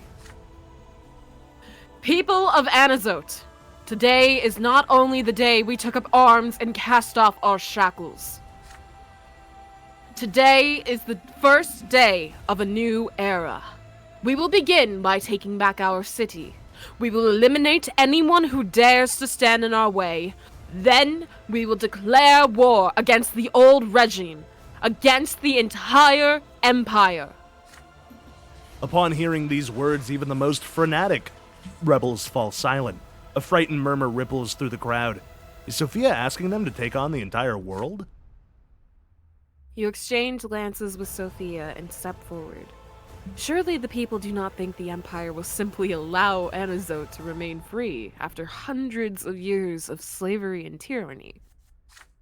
The people of Anazote have already crossed the line. There is no turning back. Anyone who fights for the revolt today will go down in history as a hero. Today's spark will kindle tomorrow's fire, and that fire will spread until the entire empire burns to the ground. Our fear of the nobles and divine retribution is a thing of the past. I'm pretty sure this is supposed to be dialogue. Our future lies in struggle and freedom. The people know you. You are Deezth Nut Brante, and you will fight for Sophia until the very end. The people cheer ecstatically. Sophia steps forward again, her eyes gleaming with yellow light. The crowd falls silent, wrapped with attention, the golden light reflected in thousands of eyes. Well said, Brante. No mercy! Nobles, defenders of the old faith, the tyrants of the old regime, they will all be executed by the People's Court. Every single enemy of the Anazote revolt will be eliminated! Arm yourselves. Find and execute our enemies before the Legion reaches the city. And then, when the bell tolls, go to the walls. We will unite the entire city and take our freedom by force! The people echo Sophia's cry. Artisans, merchants, peasants from the outskirts of Anazote, they all take up arms and join the ranks of the last straw. The rest form into gangs, ready to unleash their wrath against temples and noble houses alike. Oh, God. Oh, no. Sophia catches her breath after her rousing speech and grips you by the shoulder. Are we sure this is the good ending? Hi, Sophia. Are we the baddies? Oh, God, are we evil? I knew you'd be by my side when the time came, Deezth Nut. And we've got all the commoners on our side now, too. Mm-hmm. But we're short on time. I'll go hunt down our enemies inside the walls. I need to take charge of the People's Court. You should go defend the city from the Legion. You eagerly accept this assignment. A report soon arrives from the scouts at the gate. The Legion is only a few hours away. The final battle is drawing near. Will the outcome of the revolt be decided in combat or peaceful solution? Well... Oh, we got more troops! We did get more troops. But we're not in charge! Yeah, I was gonna say, we don't have a bunch of other stuff, so I have no idea how this will play out. This is new. Oh, this is where we gotta go help our house. Oh, yeah, we did this already. Yeah. We are evil. Bum, Bum, bum, bum, bum, bum, bum. Fight for your home. It sucks that we have to lose common folk because I feel like that's one of the things, but no, go away. I love my daddy. Yeah. I love my daddy. You ain't ever gonna make me leave my daddy. Yeah. Yeah. Yay. Yay. I will say, I do like the path of the judge for us. I do love the path of the judge. Up in a couple spots. I know there must have been just a couple of things that we messed up because we got so close. Oh, so fucking close. We got all this before. This is the final hour. And then this is this again, which I don't. We have enough forces now, so we're fine. Yeah. Yeah, go see Elborn. All right. Have you played the others? No, we've only done one playthrough of the because it's quite a long story. I mean, this took us. Yeah, this was a big dedication. Yeah, this took us a while to get through, and then the game had a glitch, so we had to wait a while to come back to it, and then we came back to bad ending sadness. Yeah, we're very disappointed. All right, this is new. Kind of. I have a feeling I'm about to be doing Sophia, so you start. Gaius Tempest leads them. Okay, we've read this. This is just them approaching. Okay. Fear's been eclipsed by their rage. By sunset, even the most loyal defenders have come to realize all hope is lost. Hordes of furious commoners storm their camp, crushing any resistance. The loyalists have amassed considerable forces. This is new. This is new, you're right. The decision you made today has led the entire city to rise up against Imperial rule. By nightfall, anyone who has ever suffered from noble tyranny has taken to the streets in support of the last straw. Even those who began the day cowering in terror from the Overseer's wrath have now emerged from their homes and joined your cause. The commoners' fear has been eclipsed by their rage. They march through the city in droves, ready to disperse their own justice. By sunset, do you want... No, go ahead. Okay. By sunset, even the most loyal defenders of the Empire have come to realize that all hope is lost. The Loyalists have amassed considerable forces at Char Melanidis' palace, but they are too late. Hordes of furious commoners storm their camp, crushing any resistance. Take this one. Exhausted and demoralized by the futile fight, many defenders of the old order flee mob justice or surrender and accept their death with dignity. The moans of those trampled by the incensed throng can be heard throughout the camp. Abandoned Imperial banners are hurled into the fire. Make way! The crowd grows silent and parts before Sophia. The leader of the revolt is disheveled, her clothes stained with blood, but a predatory smile lingers on her face. Here, amidst fire and madness, she has finally found her place in the world. Just look at your former masters now. Pathetic, ain't they? They thought they could put us in chains again, but they dropped their swords at the first sight of us.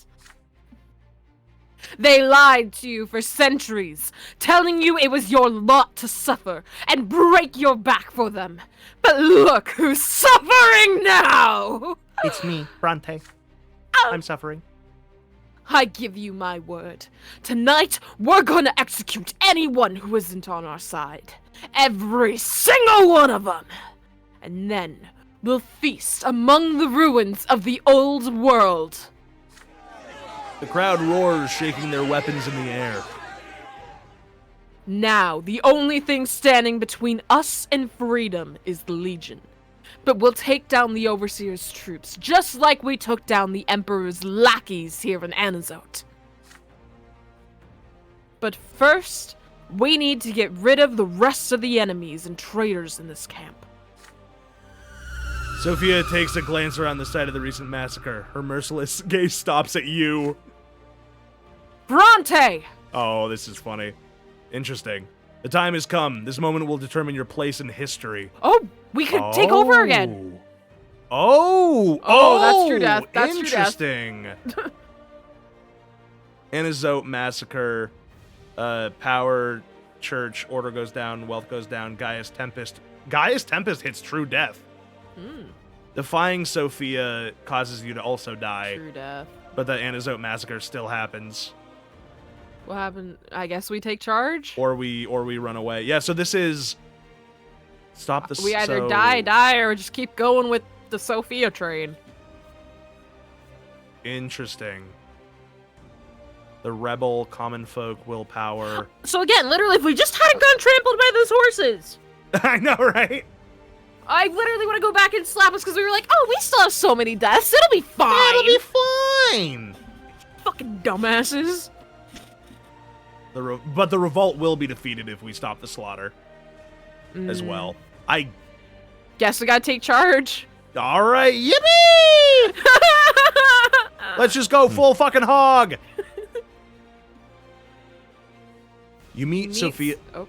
I like how we both take a moment to wait. Who read the last one? I don't you remember. gotta go. You gotta go. just read it. Okay.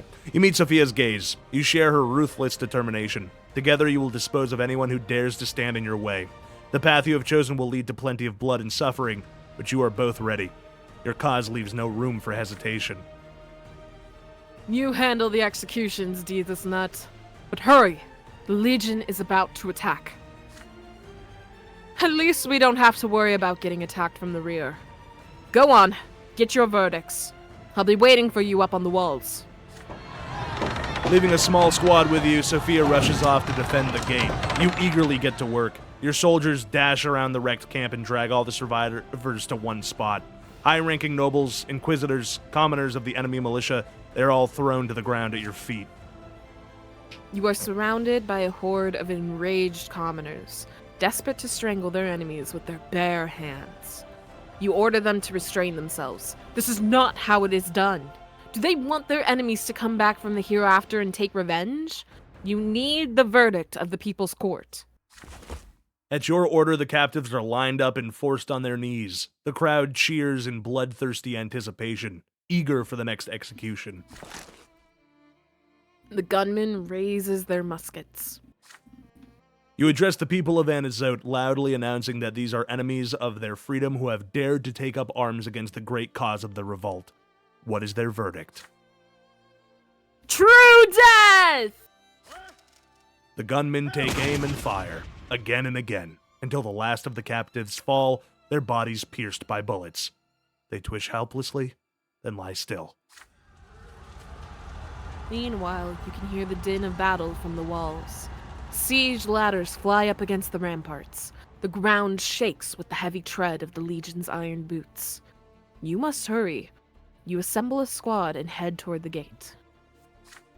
It is slow going. Fires have blanketed Anazote in acrid smoke. The noble districts are in flames, as is the Chancellery. The temples of the Old Faith are ablaze, and priests who refuse to join the rebels are burned alive within. Bodies dressed in luxurious clothing float face down in the fountains. The bodies of those executed by firing squad lay in heaps by the walls. The cobblestones are littered with the corpses of those hurled from the windows of their own homes. Robbers loot the crypts of noble families, tossing ancient bones into the dirt. But right now, the streets are empty. Everyone capable of holding a weapon is defending the gate. By the time you arrive, the battle has already reached its peak. Deafening gunshots ring out from above. Brante! Come here! We fought off the first attack! You clamber up onto the wall, giving orders as you go, as if placing toy soldiers. You almost bump into Sophia. She is excited. Her face is black from gunpowder smoke. She squeezes your shoulder. We repelled the first attack, Deezth Nut. That blue-faced bastard sent us a herald. Said we should lay down our arms and surrender. Ha! I shot him right in his head. Aren't you supposed to not shoot the messenger? I feel like that's a saying. Maybe it's not in this world. Meanwhile, the Overseer orders another assault. Take the wall! Come on, men! They're just commoners! They don't stand a chance against you. This time, Gaius Tempest sends 2 battalions of heavy infantry at the wall to the left of the gate. They are followed by archers. Not even gunshots can stop this attack. The ladders fly up. A hail of arrows pelt your positions. Hold the line. I'll hit the archers. You hold the wall.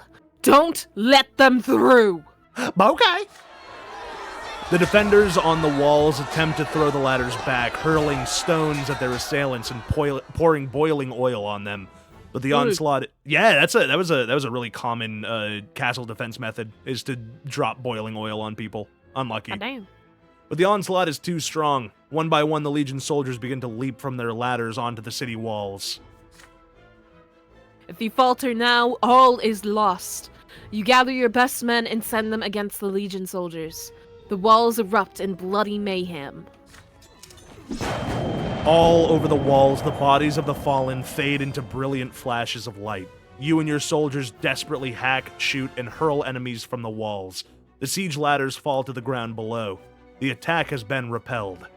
Damn. Twice more, Gaius Tempest orders his troops to attack the wall. Twice more, the walls are stained with blood. Twice more, your soldiers withstand the onslaught. The dawn is drawing near. Even from your position on the walls, you see the Legion soldiers slowly, hesitantly regrouping for their next attack. Desperate, the Overseer himself steps forward to address his demoralized troops. Are you really afraid of some commoners who can barely hold a weapon? Don't fear them, you fools! Fear the wrath of your Emperor! Fear the wrath of the Tempests! It is your sacred duty to re-establish Imperial rule in Anazote. The city will fall, and its pathetic rebellion will be crushed! Go forth! I will lead the charge myself. The Overseer raises his ancient sword high above his head. The Legion soldiers shudder. No member of the royal family has taken up arms in centuries.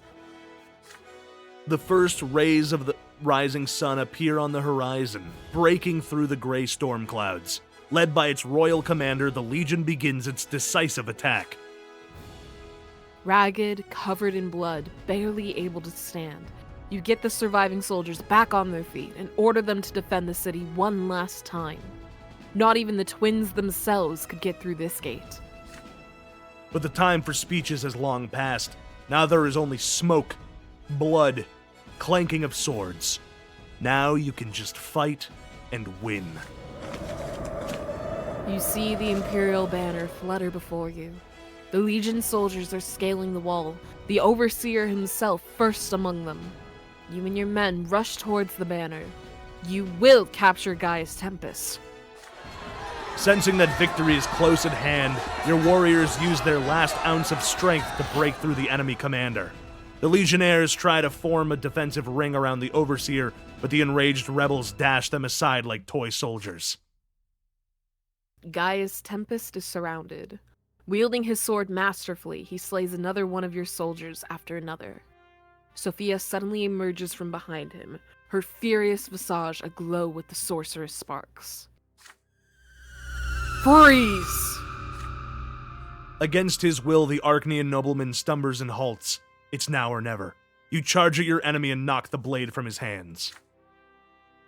Still bound by Sophia's spell, Gaius Tempest stares at you in astonishment. A dozen soldiers pin him against the wall. Sophia stops beside you, casting a mocking glance at the defeating commander. Who's the master now, huh? The leader of the revolt picks up a fallen Imperial banner and tosses it off of the edge of the wall. Down below, the soldiers of the Legion begin to flee. You have won.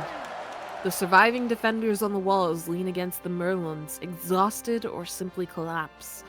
Down by the banks of the hanky-panky, you hear triumphant shouts. Like a wave, they roll further over the streets and squares, over the entire city. Victory! Anazote has won its freedom.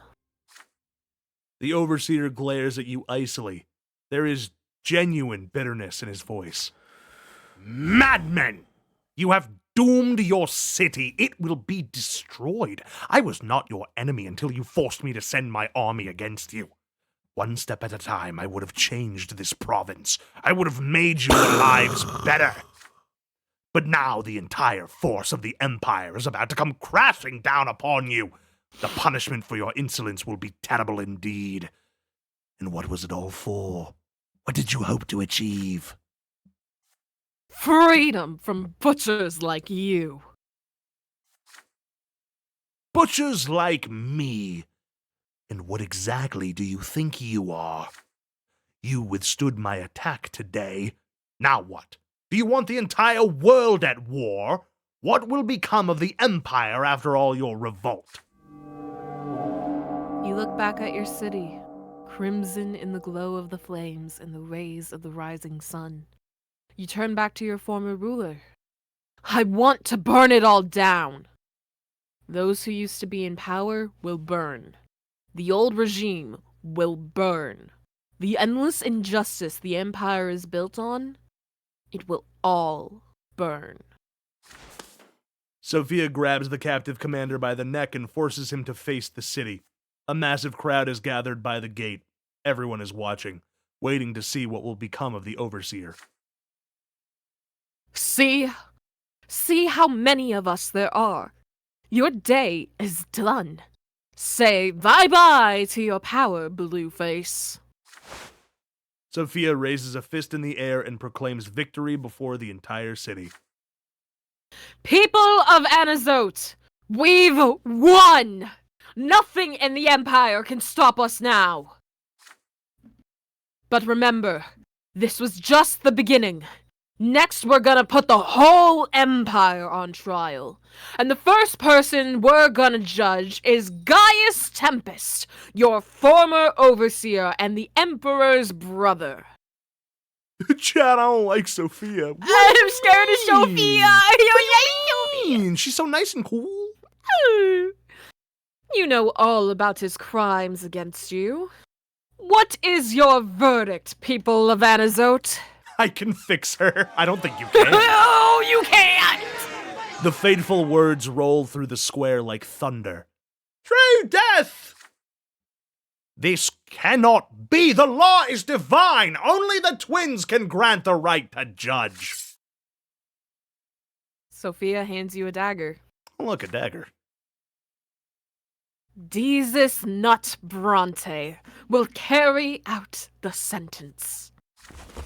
Raising the blade aloft, you step towards Gaius Tempest as he kneels before you. The crowd roars. Strength beyond imagining surges through your arm. With one swift motion, you slit the former overseer's throat. Royal blood runs down your fingers. The man who just yesterday was one of the most powerful Archneans in the Empire collapses at your feet. You raise the bloody dagger high in the air. The Empire has been sentenced to death. Time stands still. You look back at the years gone by. All the difficult decisions you had to make. All the actions that helped you take your place in history. You have put an end to the old era with your own hand. Yeah. Your destiny has been fulfilled.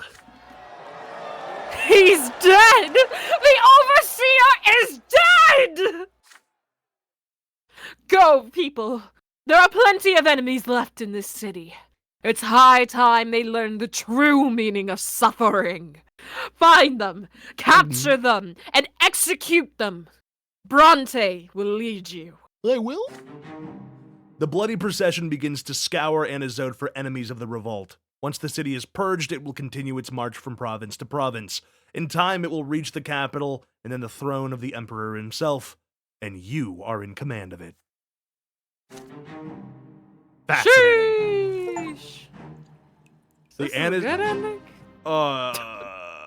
This is, I wouldn't say I would say it's a different ending. It's a different ending. We're I'd alive. say we're alive. Yeah, exactly. Fire and blood engulfed the streets of Anizote. Anizote? Anizote! Spread What? to the rest of the empire. Anizote! I guess.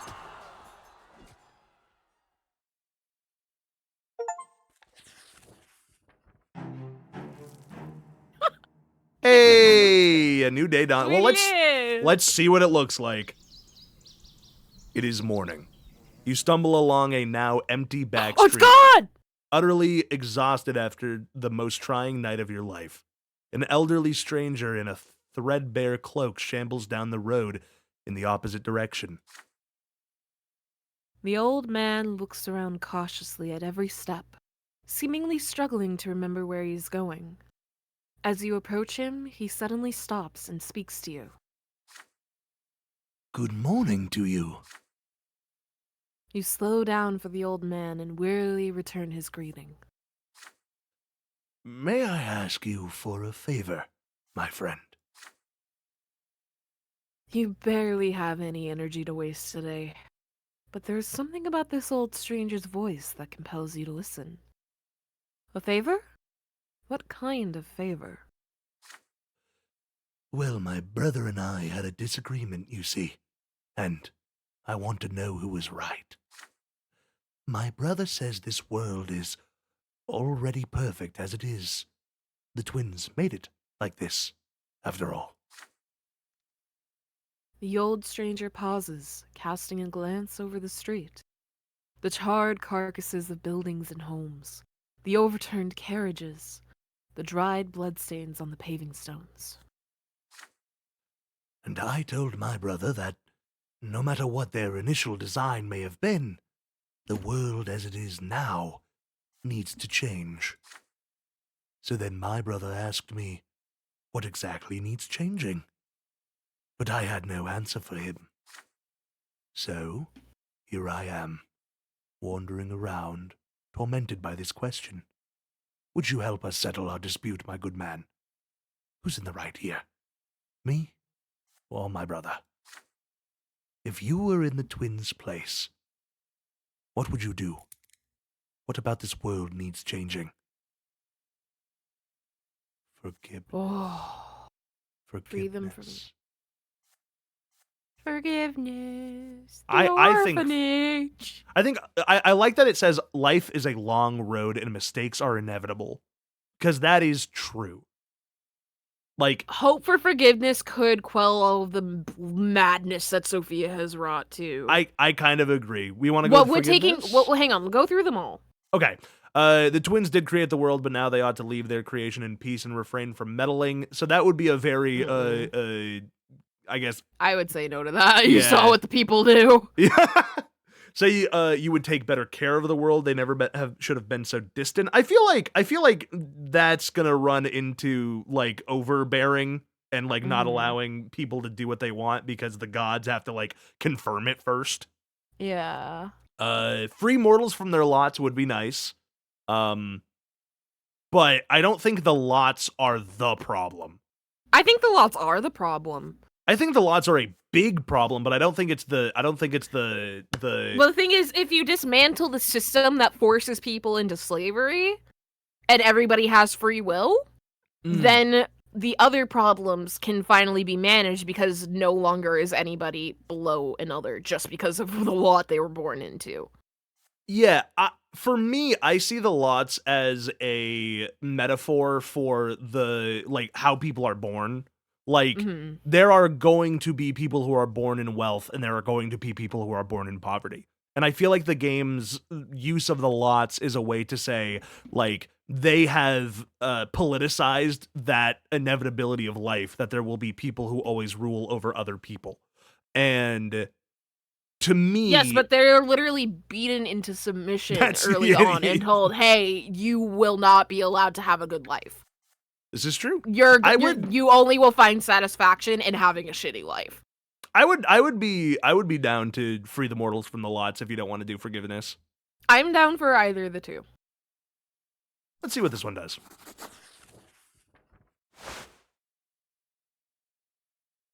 You put a hand on the old man's shoulder. Why, this quarrel was settled long ago. All of the suffering in the world, all of the injustice, all of the wickedness, it all stems from the error made by Prophet Isatius. The lots were forced upon people by other people, and the twins have been condoning it for centuries, thereby dooming their great creation to eternal suffering. You have met many, many people in your life who rejected the lot of their birth, but their intention was never to defy the law of the twins.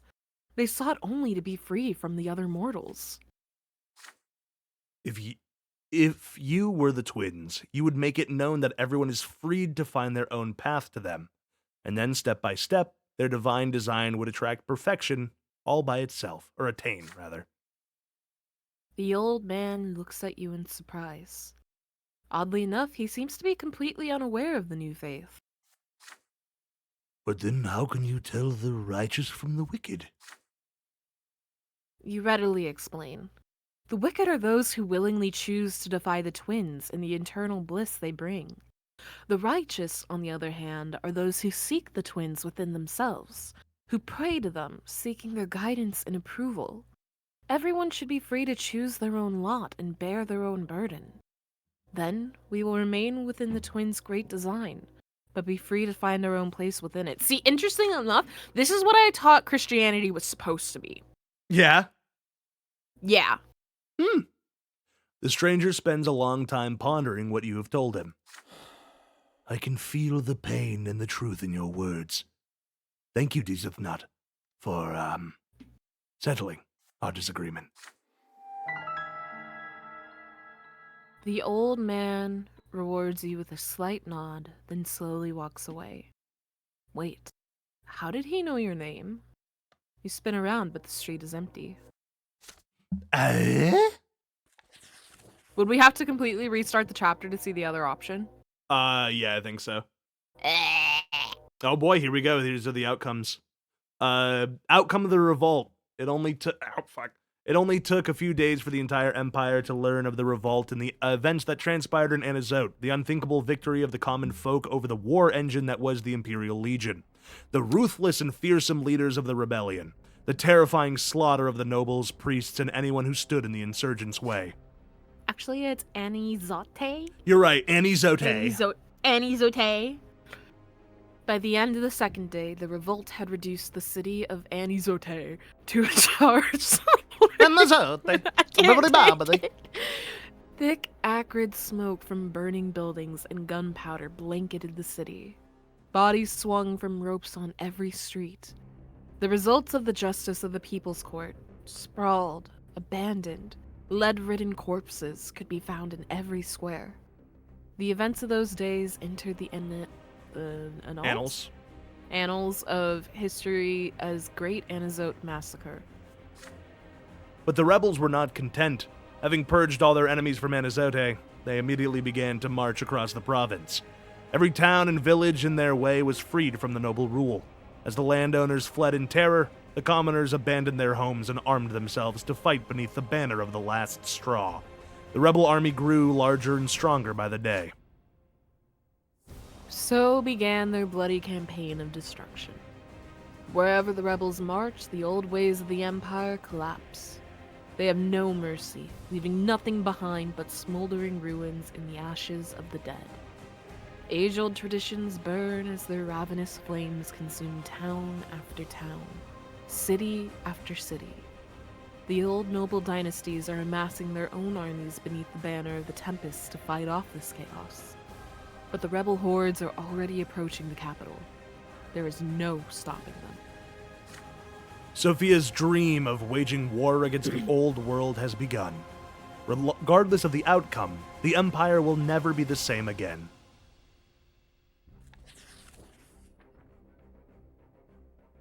The communist state achieved its goals and won the rights and freedoms it sought. Liberated from the noble yoke, the people of Anizote became a force to be reckoned with. The old restrictions imposed on the industrialists and merchants of the common lot were lifted. The lands and estates of the noble families that fled the city were seized. Now the citizens had to learn to govern their city and manage their lives all on their own. The coming war does not frighten the people of Anizote. They are already rallying other cities in the province to their cause. They will not surrender their hard-earned freedom without a fight.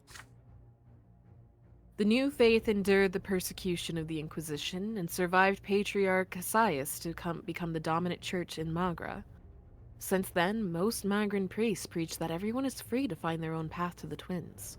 So it sounds like what Sophia, yes, horrible, revolt, hardcore revolt, they are wiping out. Yeah. Maybe not just the filth, they're also wiping out just some people who are a little old school. Right. But in the wake of it, there is good being born. So Sophia may be like, ha ha ha ha ha ha, But in her wake, people are like, "Kumbaya, freedom." Oh yeah, I mean they are burning villages to the ground. Yeah. Which is pretty bad. But like it's I want to wait until we get to the end of the I'll give my thoughts at the end. I want to see how everything plays out first before I Okay. Cuz I have some thoughts. Yes. The Old Faith has. I noticed you and Buddy were both like, when I mentioned like, this is what I was taught Christianity should have been, so I'm very curious about that too. The Old Faith has lost the influence it once had. It survives only thanks to the most uncompromising priests, the dynasties of old, and fearful commoners in the most remote Magron villages. The crisis of the past few years have annihilated the province's former prosperity. The fertile fields have been scorched, the mines have been abandoned. The factories stand idle, with no one to work them. Oof. The looming threat of hunger and poverty drives the people back to back-breaking labor and the tried and true ways of their ancestors. Commoners flee the cities in droves and flock to villages and towns, hoping to squeeze some paltry nourishment from the inhospitable Magron soil. The province is on the verge of turmoil and starvation. Oof. The years of unrest have left a mark on Magra. People no longer fear or respect the rule of law. Disorder continues to spread throughout the land. Okay. The only thing capable of maintaining... Okay, yeah, this is the same thing. It's force. Anizote revolt. It was followed by more omens that shook the empire. Ooh. In every temple throughout the empire, the symbols of the sacrament, the lash, the sword, and the book, turned to ash in an instant. The older twin said, all right, Deezth Nut Brante, if you say so. Yeah. The commoners' scars left by the sacramental lash had disappeared overnight, completely healed. All across the empire, priests and laymen debated the meaning of this sign, but the twins have uttered their word. I think if we had the good ending TM with that would have been tastier. That would have been better. Yeah. Agreed. The Arcanian commander fought with all his might against the rebellious rabble he so despised, yet even a skilled swordsman such as he was doomed when, citywide Yeah, uprising, and, he gets fucked. tied to the fucking bait. Yeah, the he bait? done. The gate. He done. He done. But the family fate in Augustin should be different. Oh. Yeah, this is different. When Prefect Augustin Elborn saw firsthand the atrocities being committed on the streets of Anizote, he did what he could to urge the people to stop Sophia and her henchmen by any means necessary. But he was too late. In the end, Elborn shared the same fate as the Lastra's other enemies. The former judge faced death with dignity, showing no fear before the rebels' muskets. His face expressed only deep, bitter sorrow. Sir Elborn is remembered as one of the ringleaders of the Anizote massacre and the bloodthirsty rebellion that poisoned the entire empire. That sucks. I want Elborn to have a happy ending. I know, he honestly, the happy deserves it ending so is bad. Elborn's vision coming true. Elborn has the good ending in mind. Yeah, I agree 100%. And we tried It's- so hard to follow and support him the whole way. I know, it feels like the game makes it, like, at least for me, morally speaking, Elborn is like the linchpin that you want to follow, especially when doing the Noble's Path. But then you get to the end, and it's like, it's so hard to have the resources to actually win under that. Like, literally, which is so it wasn't frustrating. yeah, because the thing is we had done everything to follow him, and again, if we just had one more fucking death life on us, that's all it would have taken. Yeah. Lennart railed yeah. furiously. We don't care about this guy. Oh, yeah, you're right. He Who gives a he fuck? died. Yeah. He died.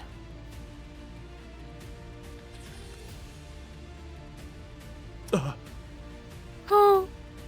Oh no, this is the same as before he got torn limb Wait, from limb. no. No! Oh! Should have been gay with us. Should Should have been gay with us. Should have been gay. Octavia fucked off. Yeah, she's gone.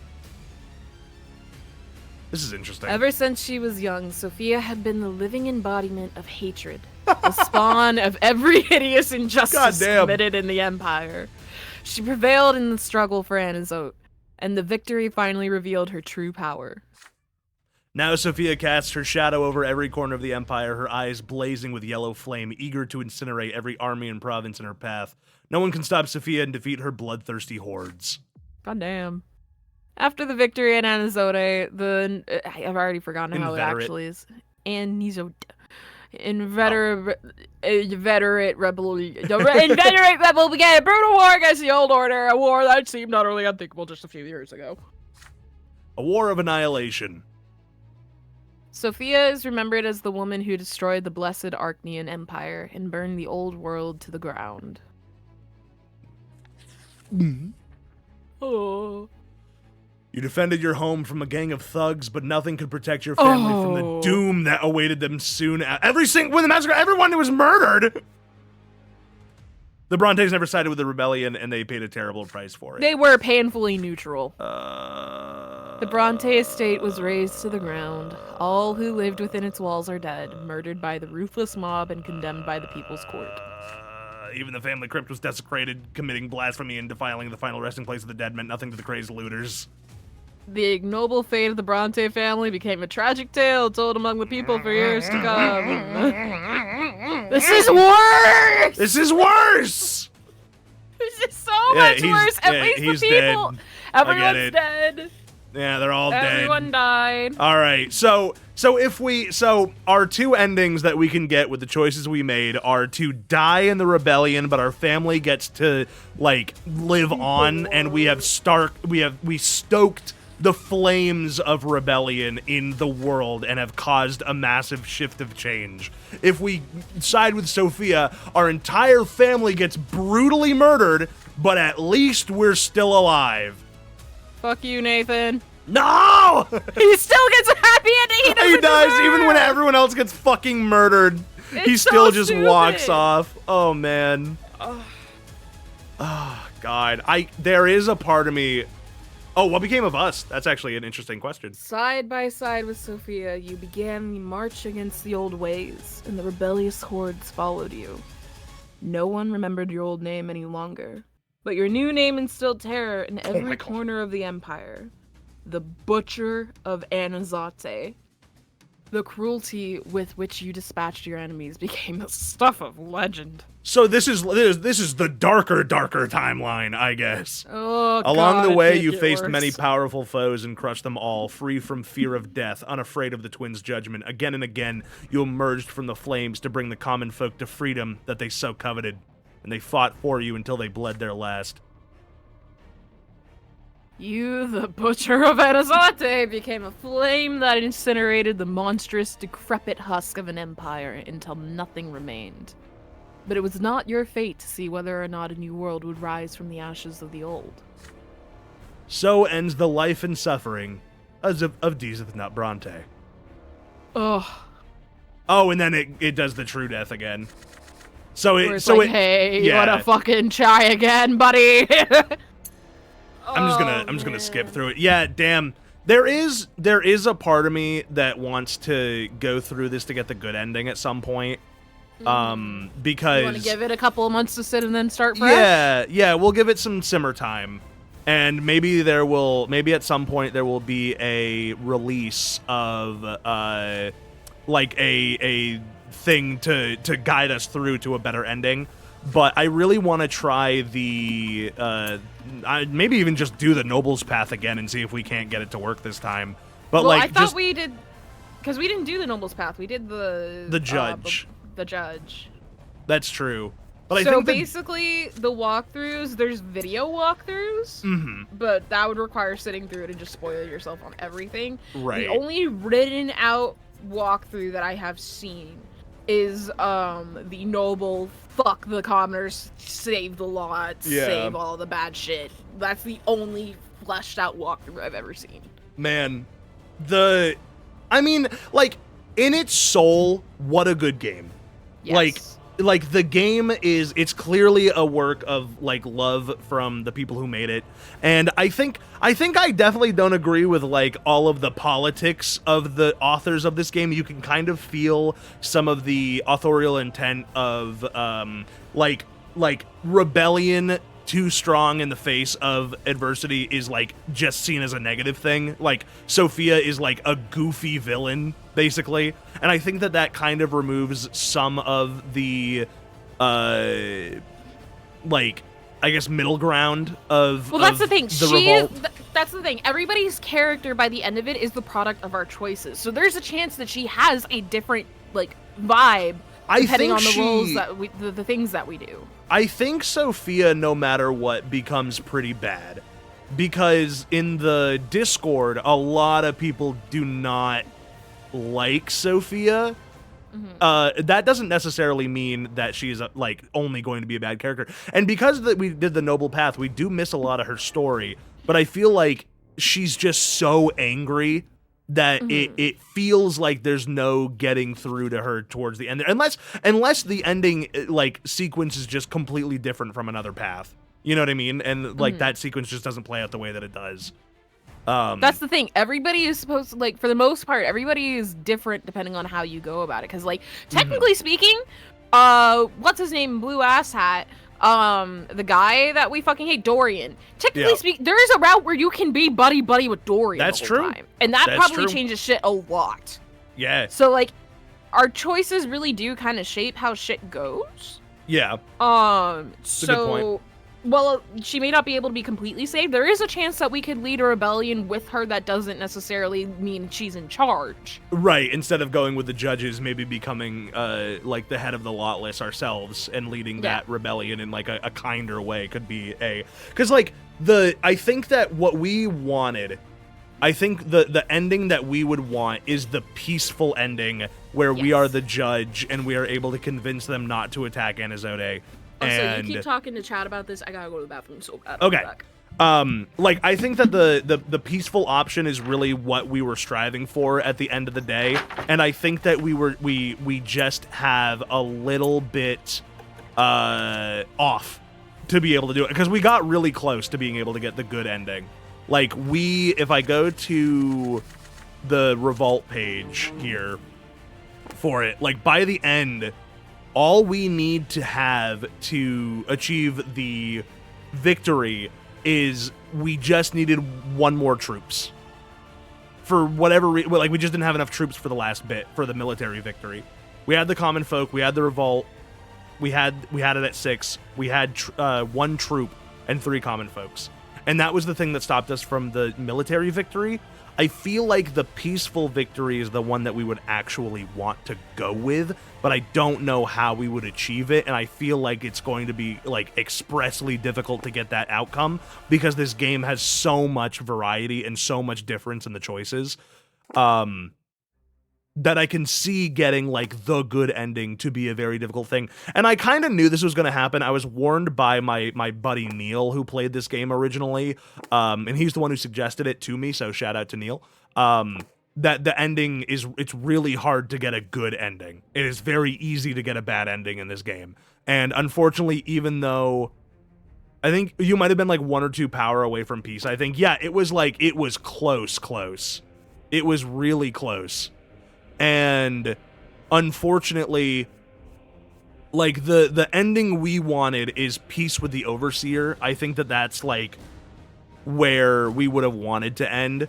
City Defended would have been another good one, but because we can't get the troops for it in this part of the game, just with the choices that we've made, we'd have to back it up and do some stuff. So there's a part of me that is really sad that we don't get the good ending, but a part of me that also recognizes that this is a pretty scrapped together game in some aspects. I mean, even the English translation wasn't fully finished when we started playing it. Like by the time that we got to that point in the game broke on us. So like there's clearly a level of, I don't want to say unprofessionalism, because I think that's not fair, but like it is an indie product in of itself, and I think the difficulty of getting to a good ending is a result of the game kind of being a passion project and maybe not being the best like story progression game to where you can like quote unquote win it in a good way. I personally feel the opposite way. Oh, really? I think that it's really interesting because why would why should the good ending be so easy to get? Because if the good ending is so easy to get, you lose all interest in replayability. If you get it right on the first go, that's a good point. All of those other paths will never be explored by the player. And yes, it may be a big game to re-explore, but at the same time, why does happily ever after equate good game? Because the thing is that this game isn't about happy rainbows. It's literally the life and suffering of Sir Brante. So the point of this game shows that there is a wide berth of different ways that a war could go. It shows the good, it shows the bad, it shows how easily one side could be considered the good guys, how easily one side could be corrupt and evil.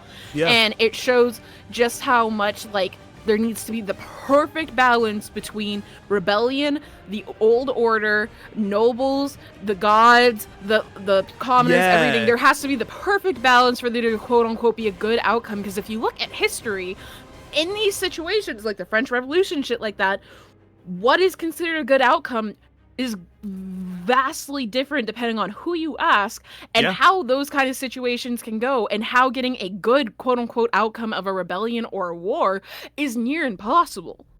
So if anything, I think it's brilliant writing. Yes, I think the writing's fantastic. I more come at it from, I guess, a place of disappointment that mars my view of the game just a little bit, but I do agree that difficulty plays an important role in the game. And I think if we weren't reading it out loud and having to go through it at like that pace, I think I might have enjoyed the game slightly more, with the prospect of going back and playing through it again, like on my own or something. And maybe I'll do that at some point. Maybe I'll just go through it on my own and try to get a better ending or something. But because that's the thing, one thing you could do is you could go and you could like take notes of your choices, figure out what the good ending is, and then we can come back and we can go through this making good choices and like get a quote unquote VOD series of here's the good ending for anybody who is curious about the elusive good ending. Maybe that is something that we will do, because that does sound kind of nice actually. Like just go through it myself, so that way we're not like, if we do then do our another VOD will playthrough, technically be the guide too for anybody who wants to find the good ending. I love this game. I really do. This game is it reminds me in a way of, this is kind of lame of me, but I've been reading a lot of Game of Thrones lately.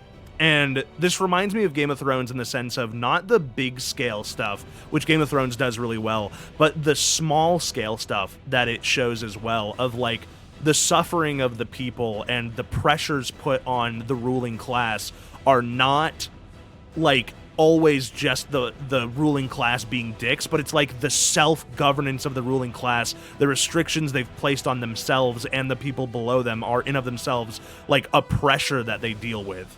And that system, if not made like well from the ground up, like is just going to stumble into these huge problems later down. Like it's a game of like stones to boulders. Like, you're rolling a rock down the hill, and it starts off small, and it gets bigger and bigger as it goes, and I feel like this game captures that sense of, like, political unrest and the difficulties of governance very well, and does a really good job of saying, like, yes, these overseers and governors are not doing a good job, like, people are unhappy, but they are doing a bad job based on the people that came before them, and are using the knowledge that was given to them by the people who allegedly like set it up, and then the people who came after them, until now it's just people following rules because that's what the people before them did, which is exactly how life works. People set up rules, things get established, and then we just kind of keep doing them because, and eventually it doesn't work anymore. Like, maybe the lots did work once. Maybe there was a way that they did live in peace with farmers having the lash and fucking nobles being the whatever. But, like, it's obviously come to a point where that is just no longer the fix, and it has to change. And I think that that's a really interesting sort of narrative to settle a main character who is just some guy from a low noble house doing his best. Yeah. That's it. One of the things too, we were very focused on bringing our family together. Yeah, we were. That was a huge part of it. But we were so focused on putting our family together that I think we may have neglected slightly the bigger picture. I agree 100%. I think I'm very proud of the family stuff that we did, but it does lead to like does it matter that your family's together when the world is burning to the ground? Well, because that's the thing if you too, ask is my that if family, I Stefan bet they hadn't would. been home, Right. if Stefan had not been home, our dad could have helped us. That's true. That's true. Last time I popped in, I was a Hylian hero. Hello! Hey, Duvrar. Duvrar, is that how you pronounce that? Duvrar. Hello, Duvrar. That's how I've been saying it. Welcome to the stream. I hope you're doing well. We're just kind of going over the end of the life and suffering of Sir Brante, talking about maybe doing another thing of it. But, like, this game, I'm so happy we came back to it. I'm so glad that they finished it off. Like, even though I'm disappointed that we got a bad ending, all it does is open up an opportunity to get to explore the game further down the road. Yes. Which is cool. I'm at peace with if we choose to do it again or not. Yeah. I am at peace either way. It's been a fun experience either way. And we've always got Jarian. We've always got Yes. Prince Jarian in the future when that game comes out. Yes. I do want to see the happy ending, but at the same time, I do recognize just how fucking much content we would have to rehash. Right. But at the same time, it that's the thing. could be interesting to rehash it with like eyes of like because now we have experience that we didn't have before, and we like know what the final day looks like and what the True. final day requires of us if we choose Yeah. the judge's path again. So it's like, Yeah. 'Cause again, literally, if we had just had one more fucking life, One troop and one life. If we had those two things in different sides, it would have come out so much better. because the way I see it is if we go back to the if we go back again, what we can do is we can try to find a way to help out Tomas earlier and maybe not set him on the path of marriage in a village, but at the Right. same time, like, him going on that path is fine if we win peacefully. So Right, just if have we to win peacefully, then he will be fine. But if it's rebels, then he, I guess, will be torn limb from limb by his neighbors. We can also take different paths with Octavia to see if maybe we can keep her away from the cult while still having her be useful to us. Yeah, the Latari is a really interesting part that I'd like to be able to explore a little bit more, because I think there's something there and we just didn't get to really scratch it. Like just the way that our game played out, we kind of didn't get to see what that was, and that's okay. But I am really curious, because what a weird fucking group. Mm-hmm. The Like, other thing either- too is oh, Nathan we could treat differently as well. Yeah, and I'm not even being like fuck Nathan. I'm just saying maybe we could save him from the whole drinking away his youth thing. Right, yeah. Would be nice if the game had a way to go back and make one change, then wouldn't have to retread everything. I think that the game has too many choices to have one or two things be the real cause of why. Like, yes, with the Sophia thing, having one more life would have been really helpful for that part. But I wonder if taking over if we had at that one more point, stream, Mhm. if we had one more life, we could have chosen to work with Sophia at first, get the troops we need, and then we could have overthrown her. Yeah. It's a good point. Yeah, I agree, buddy. I hear you on that. And I wonder what sort of quality of life changes will come with the second game. Whenever that releases. I don't think they have a release date for it right now, which is fair, because it's a writing game, and I imagine that that's going to take a while to get all of the stuff together. And I mean, the art in these games, too, is gorgeous. Like, whoever they have doing the art, fucking fantastic job to them. The reason why I went, when you mentioned the religion thing earlier, is that this game does something really interesting with religion, where it treats religion how it was treated historically, which is its own political faction, in a way. Like, religion typically sits outside of politics while still having a huge sway on how politics is conducted. And I think that it's very interesting the way that this game kind of mirrors the Western Schism, which was when Catholics and Protestants kind of like went to war for the first time, and how gnarly that was and how difficult of a time it was for people. And I think that this game does a really good job of showing that even light differences in religion can cause religious factions to go to war. Even just being like, oh, I actually think that, like, there was a war fought over the Catholics that was, is Jesus capable of sin or not? Like, that was a huge thing. Like, is he physically capable of sinning because he is man? Or because he is one with God, because he is part of the Holy Trinity, can he not commit sin because God cannot sin? That conversation drove an entire war back in the day. So I like that the discussion of the faith in this game is treated as such a big deal, despite, even though maybe with my viewpoint on religion, looking back on it and being like, I don't fucking care. They do care. They care quite a bit. They care quite a lot, actually. Exactly.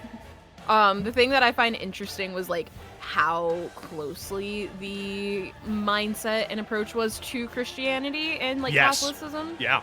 That was a very obvious like reference point, because the thing that was interesting to me was that I was raised very much being told like, oh, you know, the whole point of like the like religion is God basically said, all right, here you go, here's your free will, as long as you keep like dedicating your life to me and checking in every now and then, you're good to go. Which was how I saw that, hey, just give people their freedom ending. I was like, interesting, because this was what I was taught it was, and that approach never quite fully made sense to me with the, all right, here's your freedom, I'm gonna keep my hands up, but at the same time, you still have to, like, be thankful to me, devote to me, blah, blah, blah, blah. And that's the thing that never made sense in my head growing up. So it was very interesting to see the exact same logic written out again, and I was like, wait a minute. Yeah, I mean, it is definitely like the separation of Catholicism and Protestantism, because I have kind of a unique history with religion, because my father's family are all very Catholic, extremely Catholic, and my mother's family is extremely Protestant. So I grew up kind of in the middle of Catholicism and Protestantism, and yeah, this game, like you said, this game does a really good job of kind of showing the difference in belief system of like, we should be allowed to self-govern after the gods have put us here, but we should still feign, you know, like reverence and stuff. Whereas with Catholicism, it's very like direct. Obi, can you please stop being a menace? I'm almost done, I promise. Yeah, it's this game makes its own faith, its own history, its own story very, very well based on, I would say, like most directly to like France / like the middle of Europe, in terms of, I would probably say like the like 16th century, maybe 17th century. No, probably 16th century. And I like that a lot as someone who really likes history and fantasy. Getting to see them interwoven in a way like in this game is very fun for me, and I think it's one of the reasons why I love this game so much. The explicit personification of gods. Yeah, this game treats it differently too, because the gods are inexplicably real in this game. Like, even if the people, like the belief system, whatever, we talk to them. We know from a third person perspective that the gods are real and fallible, because the elder comes to us at the end of If We Don't Die and is like, hey, do you think we made the right decision? Let me know. What do you think? And that's super interesting. A world where the gods are not, like, omniscient, yes, but infallible, no. Incredibly interesting concept. And I really like what they did with it. You said at the start that the game wasn't fully translated. What language? I believe it's a Russian game, if I remember correctly. Or was it German? I think it's Russian. I'm pretty sure it's Russian. I can actually check, because the Discord that I joined with them, I think has the, let's see, Life and Suffering, General English, is there not English? Server info. Yes, it is Russian. Okay. Yeah, so the game was originally in Russian, and so that's where some of the translation errors occur, but again, whoever translated this did a very good job. They use really, really high concept, fancy words that feel appropriate for the setting, and I feel like they don't dumb it down too much to fit an English translation. I don't know how the game plays or feels in the Russian translations, as I look in the Russian sections of the Discord. I can't read them for there in Russian. So I don't know. But so this game also comes from, you know, a different country and a different perspective on politics, which is interesting as well. There's a neat reading of the Bible where God is treated like a character that changes over time. That's very interesting. Where does that come from? I've never... God, big capital G God, being a changing figure is not something I expect from a lot of, like, Christian sources, but I'm sure that they're out there. I'm sure it exists, because Old Testament God was crazy. Fucking flooding people and shit. Going bananas. Going little bananas. Yeah. Shit, dude. Any final fucking notes on the life and suffering of Sir Brante? Justice for Gloria! Justice for Gloria! Tomas is our husband! Tomas is our husband. Justice for Gloria. Fuck Nathan, I guess. I like Nathan, but fuck Nathan. God, what else? Elborn deserves the world. Yes. Elborn is my king. He's my fucking happy ending is Elborn Asgorn. getting a happy ending. Asgorn? Aslan, I think I meant to say who the fuck is Asgorn? I don't know. If it was Asgore, that would have been Asgore.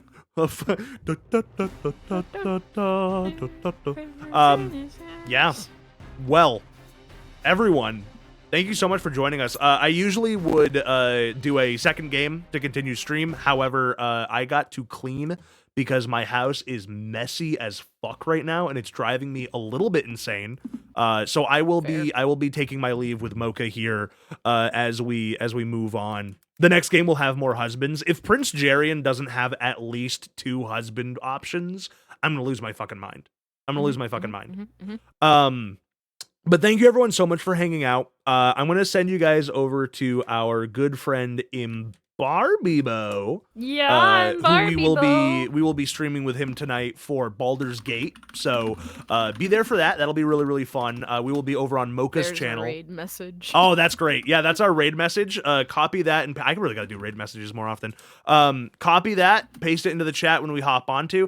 If you guys like the life and suffering of Sir Brante and are excited for more of that content or life and suffering of Prince Jarian, you know, leave a follow, blah blah blah, all that shit. And I will see you guys tonight on Mocha's channel at 8:30 p.m. Eastern Standard Time, where I will play a kobold and probably eat a worm. At and least get thrown. one. And get I'll definitely get thrown. Yeah. So have a great Friday, everyone, and I'll see you in a couple hours. And the week schedule should be out tomorrow. Okay, bye. Bye.